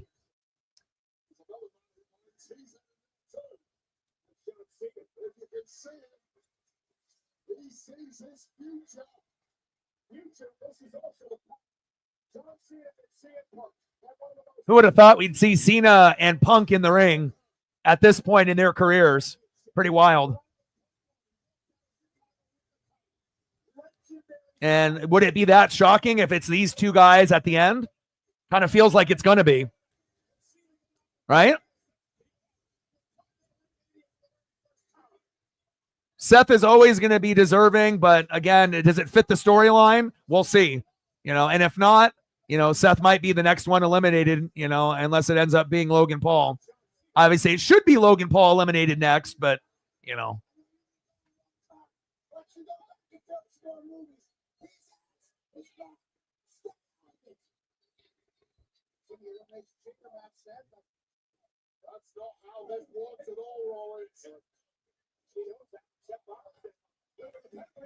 But you have to assume the next elimination will be Rollins or Paul. It's just which one is it going to be? Who do they feel like the last 3, will give you that, like unpredictability? And you could say it with either Cena, Punk, Rollins. Rollins definitely is the kind of the odd man out, but still elite, right? Crowd loves him. And then you get the guy in Logan Paul. If he ends up being in the final three with Cena and Punk, no one likes him. But just the threat of him being athletic and kind of up and coming, that maybe they decide to cater to him and give him, that surprise that maybe that I don't want to say he's earned. I don't think he necessarily has earned it, but he definitely is always a wild card no matter what match he's in. There you go, the Hangman Page move that he stole. Here we go. Go to sleep, GTS. Goodbye. Hopefully he's eliminated now. Good. Get his ass out of there. Good. Now we got Rollins, CM Punk, and Cena, and that's the way it should be. I would have rather eliminated Priest first, and then obviously, Logan Paul, then Drew, but, beggars can't be choosers, so. This final three is the correct final three. I mean, I would have loved to see Drew last a little longer as well, but, they're kind of giving him the shit end of the stick like they normally do with like Kevin Owens and Sami Zayn or guys like Seth. They had to create a belt for, living in the shadows. But now you get the guy that was, grinding his ass off, working every day, right? And Seth Rollins, the legend, the icon, John Cena now, who is part-time, and this is his last year. And then a guy that had a lot of controversy that people would chant his name for 10 years when he wasn't even wrestling, and CM Punk went to AEW, now is in WWE. What direction does WWE want to go for WrestleMania?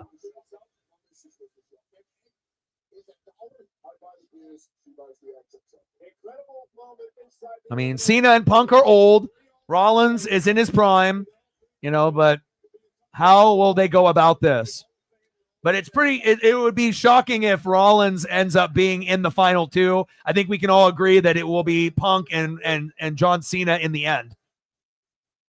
Not that Seth isn't deserving, but it just doesn't really fit the storyline right now to, at least from the buildup on, Raw, NXT, SmackDown, and anything that we've seen. But you never know. The Triple H era is weird. You never know what surprises you're going to get. But I guess if you were going to get Rollins at the end, it would be more than likely, who would it be? Would it be Rollins and CM Punk at the end, or would it be Rollins and Cena at the end? Double team move by Cena and Punk.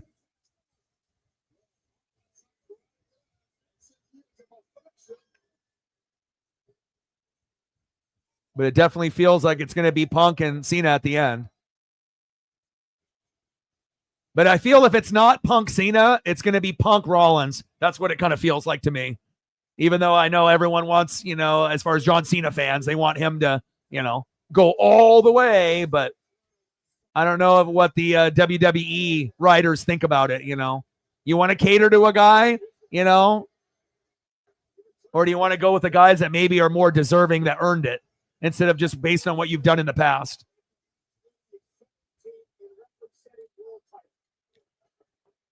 I mean, most shocking would be Rollins winning it out of these three. I mean, even though he might be the best wrestler out of the three at this point, right?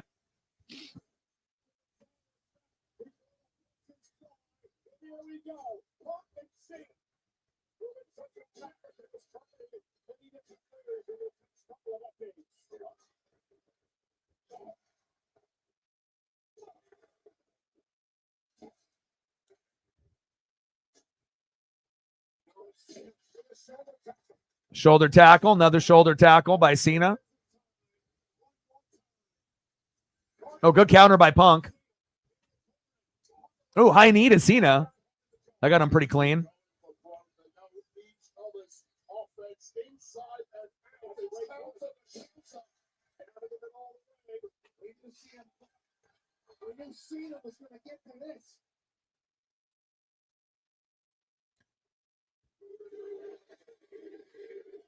Oh, counter.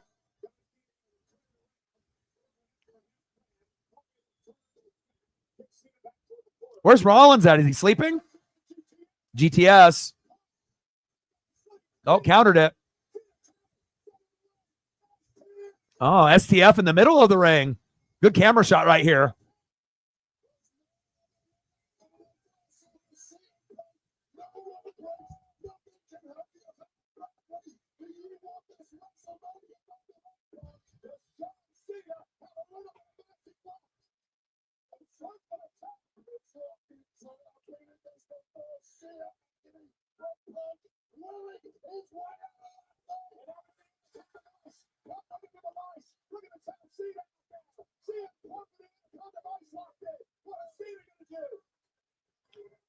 I feel the match is good, but the women's was better.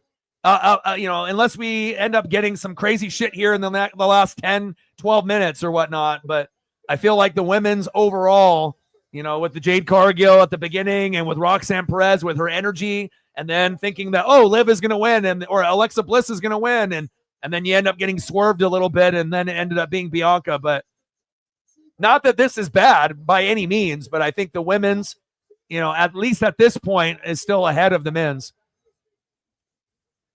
That's why I didn't like the back-to-back eliminations. You could have had some double team, triple team moves that could have made this match a little bit better instead of eliminating Drew and Logan that quickly, or Drew and Priest that quickly. Oh, vintage. Oh, he got him. Hit him with the FU. 2. I mean, Seth has just been chilling for how long? Seth has been sleeping, napping for like 10 minutes. But again, you have to give, the Cena, CM Punk uninterrupted, one-on-one experience for the fans. So I understand why that they have Seth just kind of sitting there sleeping. The AA attitude adjustment, formerly known as the FU. Oh, the PLE has been fun. I mean, every PLE is fun.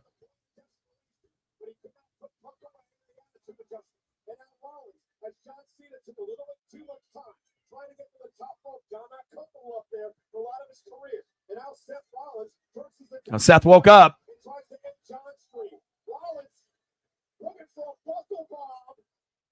Oh! Oh, there it is. I told y'all you were going to get at least one, and there it is. Either it breaks or you go through it.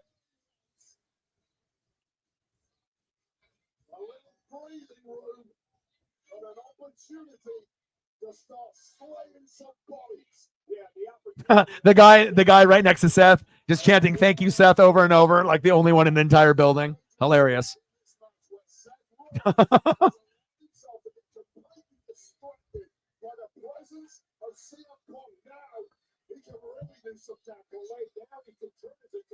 Everyone's better as a heel. Roman as a heel, Randy as a heel, Seth as a heel. I mean, they can be great as faces too, but you get the best version of them on the mic and in the ring as a heel. Nice. 2. CM Punk trying to pull a fast one. Oh, he went pedigree, countered. Trying to go hit him with the GTS, trying to hit the pedigree, and now again. Pedigree.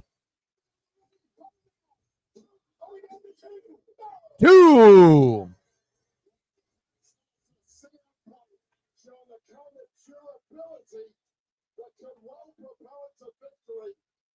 He's been in an STF, he's taken an attitude adjustment, and now a pedigree, and somehow the dreams of Punk and his millions of fans on planet Earth live on perhaps by a thread, but yes, they're still alive. Sad freaking Rollins again turning his attention to the man that he hates more than anybody on this planet. CM Punk. Standing over top of CM Punk. Alpha CM Punk. Punk returned a year and a half ago. Rollins made it pretty plain and clear he didn't want Punk here. Never forget, Punk set up this company about him when he left. And now Rollins outside the ring. Look at him, CM Punk with a pedigree. There you go. Good counter by Punk. Punk's cranium connected on that steel on the outside of the chamber. Pedigree is cool by Seth, but nobody does the pedigree like Triple H would do the pedigree.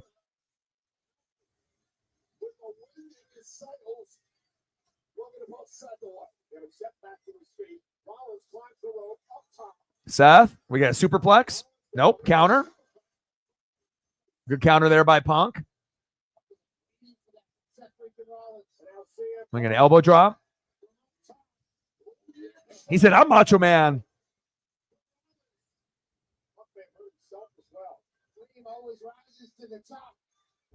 Cream does rise to the top.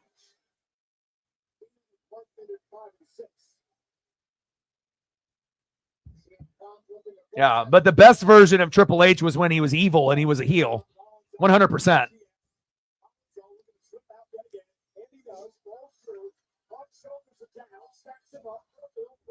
I mean, unless we're going back to when he was Terra Rising. And then Hunter Hearst Helmsley. Oh, big stomp. This might be it for him. 1, 2, 2. Cena taking a nap on the outside.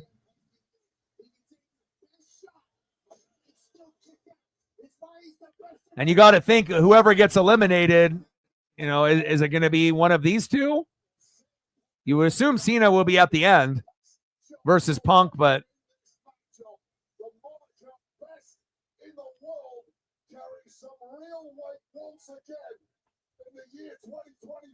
And I got a question, Seth Rollins, here in a moment about his strategy. As Rollins now is heading up to the second rope, maybe looking for a super stomp. like Seth's boots. It's a fire look. Wow, Cena. Oh, here we go. GTS. This might be it. Boom, GTS. Right, F you. Seth is gone. Seth is gone. This is it. Seth is gone. 1, 2. Goodbye. There goes Seth. Yeah, I feel like this Canadian crowd has been the worst Canadian crowd I've seen because normally they are way more engaged. And I don't know if it's the whole Four Nation face-off and the whole beef with like, Trump and Canada and all that, but them booing the national anthem and whatnot. But I don't know. It just feels like, the Canadian crowd has maybe gotten a little political about it, and they're not the same rowdy bunch that I'm used to seeing. Normally a Toronto or Canada crowd might be arguably the best of anywhere in the entire world. Like we saw the France crowd. You're going to see certain crowds that are just crazy, singing, chanting. But I feel like this crowd has been a disappointment overall. It almost feels like this is in the States. Not to say that the States is bad. Some cities are better than others, but definitely does not feel like a typical Canadian, PLE or pay-per-view, in my opinion. And you get Cena and Punk here, the last two. Oh, GTS. 2.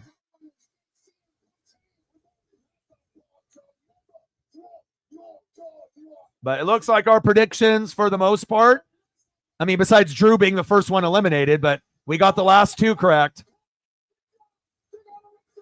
2. But maybe it's because the Canadian crowd doesn't really like CM Punk or John Cena. Maybe that has to, be a part of it. Like you're going to get more of a pop out of The Rock and Cody. And maybe that's why they're going to end the show with those two, because you're not really getting the proper reaction in this men's chamber. Women's, has been better up to this point.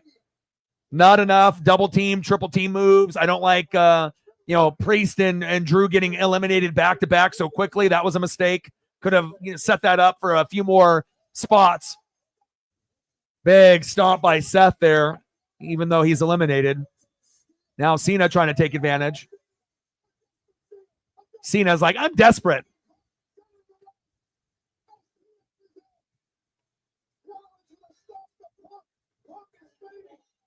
I agree.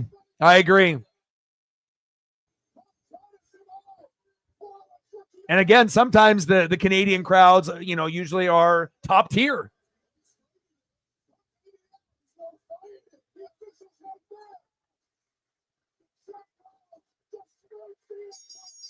And John Cena wins. I don't think anyone anticipated him with a, necessarily like a tap out or, going unconscious and whatnot.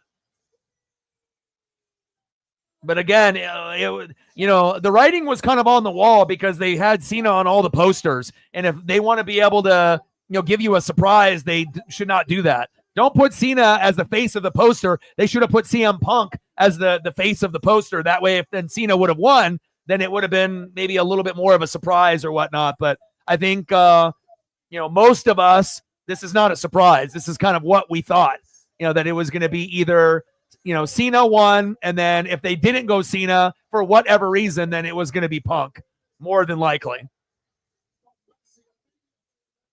It's a lot of balls started cheering up the opposition.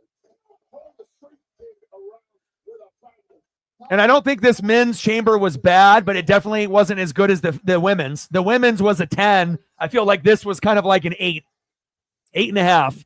It could have been better. They left something to be desired in this particular men's chamber match. And the women only had 5. But, again, it ended up being that run-in by Jade Cargill.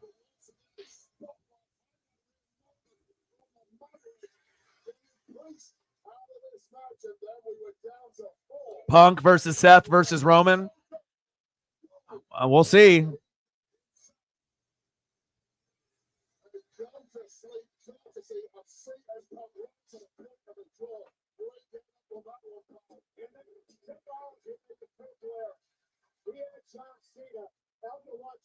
Yeah.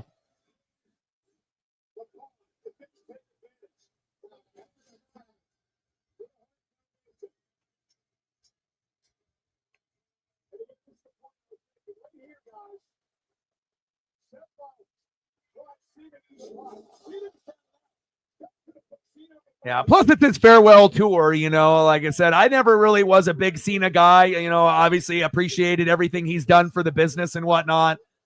Epic matches with The Rock back in the day.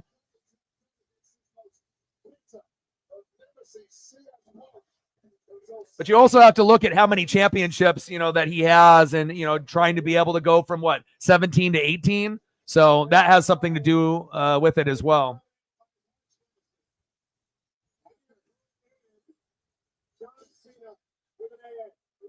And then we'll see what we get here with Cody and The Rock finishing it off. But now, like Britt said, more than likely Cody will agree, and we're starting a little moment of a little bit of a heel turn for Cody joining The Rock, like corporate Rock from back in the day in the corporation.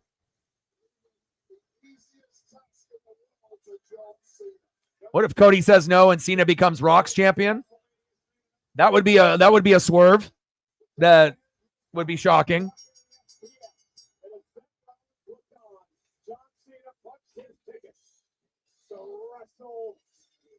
Yeah, Cena 48, Trish Stratus 49.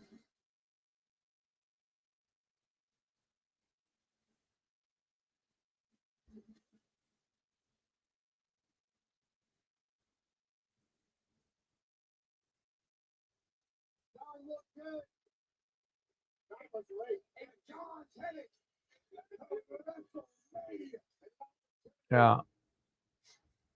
And now what are we going to get? Are we going to get Rock and Cody coming in and beating the shit out of John Cena?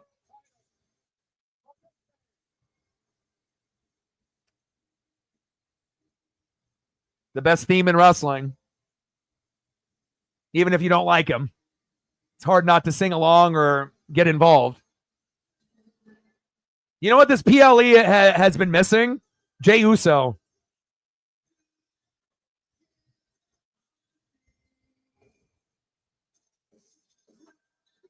Yeah. Well, that was all planned that way, though, too, so.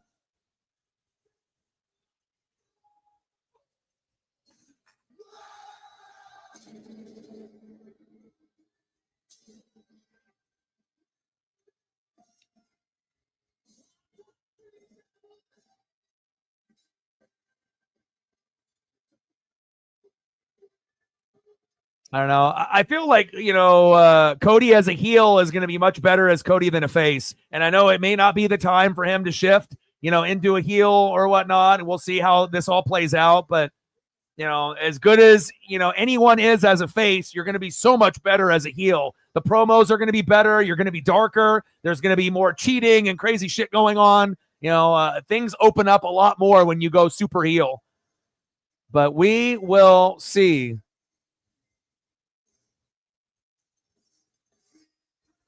But I assume that he will go heel here with The Rock. Yeah, they're not even into it. The crowd has been terrible. Let's be honest. I mean, we've been watching wrestling for some of us, 10, 20, 30, 40 years. This is probably the worst Canadian crowd I've ever seen. Like, it doesn't even seem like it's a PLE. They are not into this entire PLE.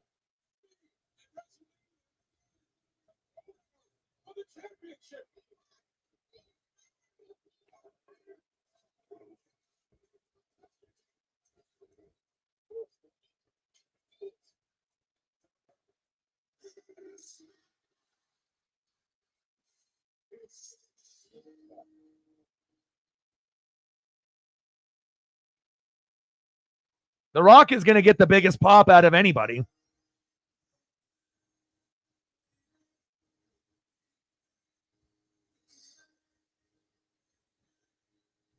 And they don't even need Travis Scott there. They're just trying to cross promote, make more money.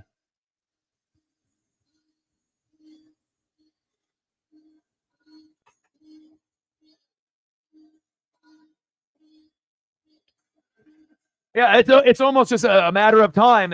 Cody will attack Cena. Now you just got to wait for The Rock to show himself, and then we're gonna figure this all out. So.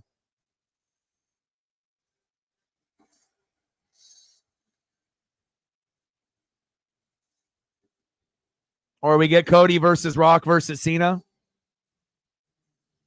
I mean, The Rock was supposed to be in line for Mania. Remember back a few months back, there was speculation that we would get Roman versus Rock at Mania, and they had to kind of scrap that idea. And then we always know The Rock is so busy, with so many projects and whatnot. He's the hardest working man in entertainment, in the entertainment business. So.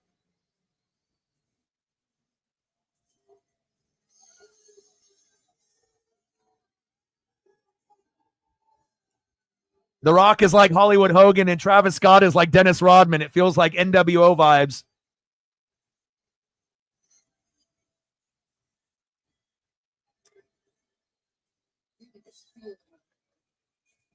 For Seth to turn heel, he'll probably have to wait until he gets the gold before he goes heel.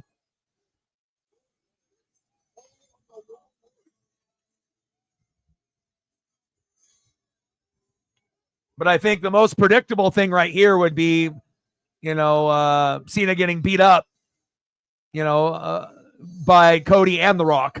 I think that's the most, likable, most plausible, outcome. But we'll see here.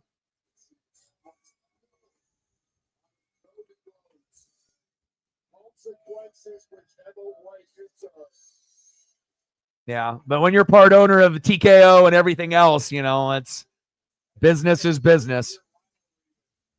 Hell, The Rock got more of a pop than any other thing that we've had all day today.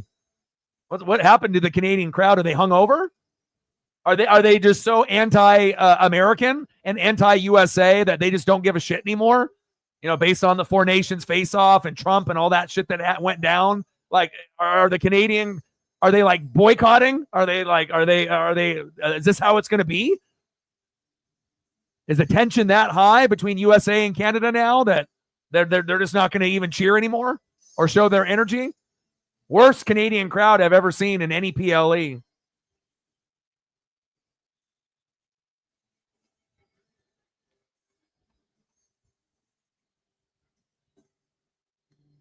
Cena being Rock's champion, that would be the swerve that we would need to end this, and then Cena and The Rock jump Cody. Instead of people thinking that Cody is going to join The Rock, Rock and Cena as old school vets beat him up. We'll see if that could happen too. Who is going to jump who here? Who is lining with who? Is it Rock and Cena? Is it Rock and Cody? Who's getting beat up here? Or does Cody say no and Cody and Cena jump The Rock? I mean, there's so many ways that this could go.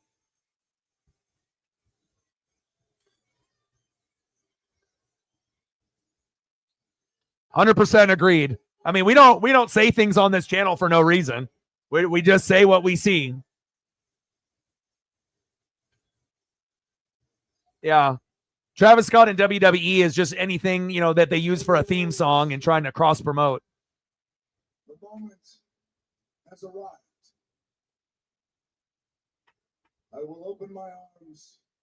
Travis Scott is Dennis Rodman, like in the NWO. With me as your brother, and I will embrace you as my champion. Yes, Travis Scott is giving me Rodman vibes. All he's got to do is do one of these. I want your mind. I want your soul. And God have mercy, I need your soul. Corporate rock. If the answer is yes, then the American nightmare will live forever. Hell yeah, he was. Then they had the whole Hogan and Rodman versus Carmelo and DDP. I remember. No. Then tonight, the dream dies. Again.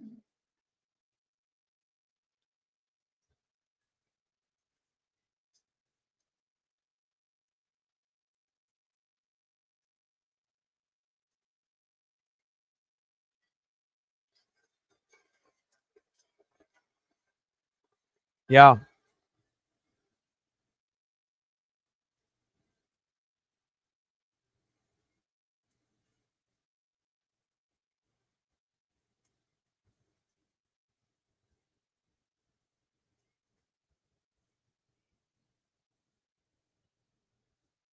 I want it all, Rob.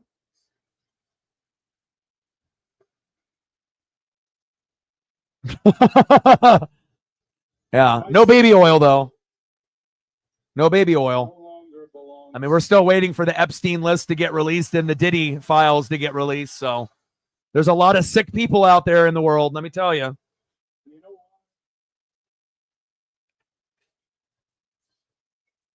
Because I gave my soul to this ring and these people. That's right.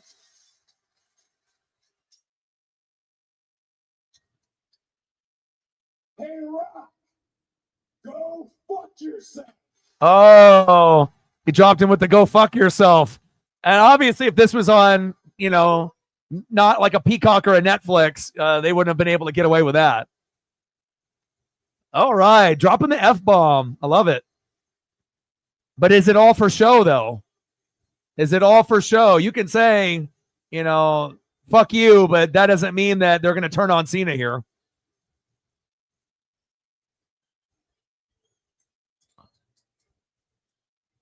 It's like selling, you know, being a little overconfident. Let's see if this is for real or not. Anybody can say fuck you, but it doesn't mean that's the final result.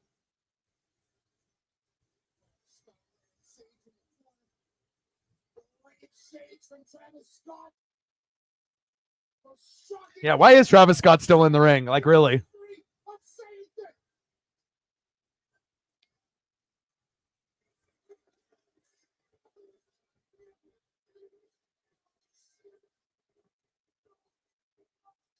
Why is Travis Scott and The Rock going to beat up and like they're going to start stomping somebody? Is that why he's in there?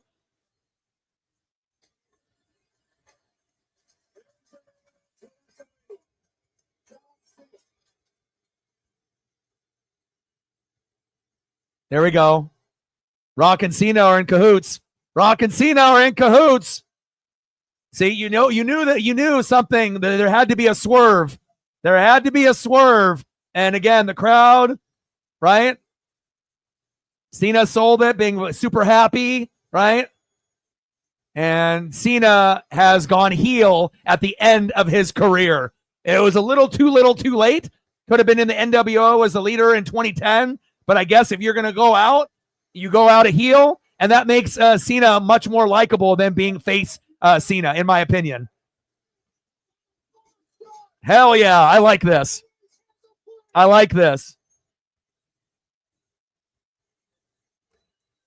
Like Cody joining The Rock, you know, not so much. But Cena doing like, being good, like Hulk Hogan, and then going bad, super shocking. And Cena going face, and then now heel. But the thing is, for all the people that didn't want John to win, for all the people that don't like John Cena, now you're back to this. Now you're back to square one. You're back to the very beginning, right? Word life. And now, you're ending your career the way that you started it, and I love it. Oh, right to the head. Like, who would have thought that we would ever see heel Cena? We never thought it was going to happen. And now, in front of our very eyes, and to have The Rock there after all the rivalries that they had, 10, 15 years ago, they had some epic matches. Kind of ironic to have both of those guys, being together at the very end of Cena's run. The swerve that we needed.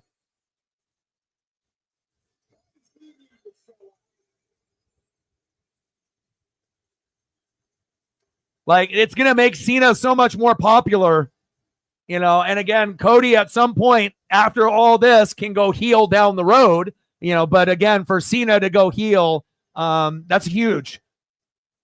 Cena fans have been wanting him to go heel for 15 years. I like it. Much better than, Cody joining The Rock. And now he is busted open.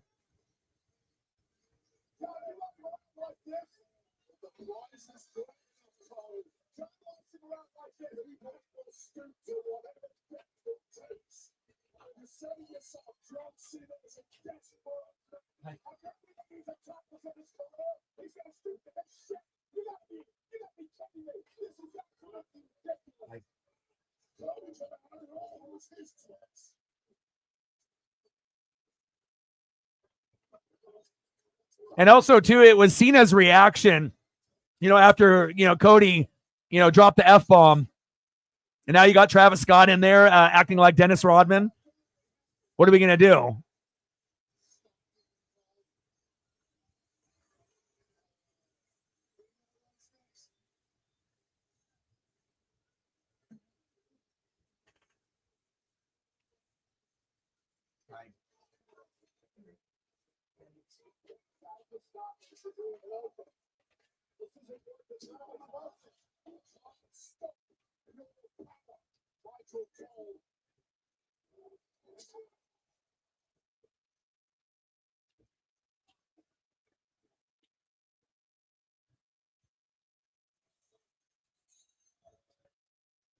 John Cena with no soul. The Rock. When he's felt Travis Scott with some sage Cody Rhodes. Laying lifeless in Toronto. I mean, the only thing that we're missing now is some spray paint with NWO on the back of Cody Rhodes.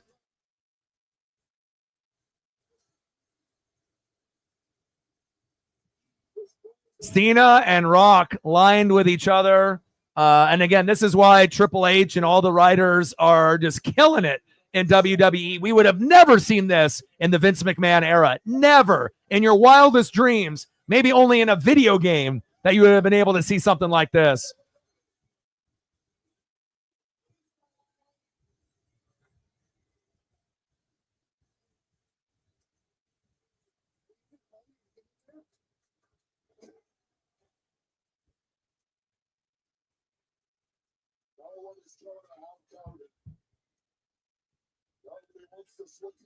And I'm telling you, like I mentioned earlier in the show, right? No matter how good you are as a face, a heel turn is going to be the best version no matter what. Because you can be the same person that you were when you were a face, but you get better on the mic, you get darker, you get edgier, and the matches are better. Again, the microphone skills go up, when you end up being a heel. Look at Roman when he was a face, and then when he finally went heel, things changed. And a heel version of anyone is going to be the best version. I don't think there is a version of someone that, was a face that was better than a heel in history. I mean, the heel version is always going to be the best. They got Travis Scott out there like Rodman.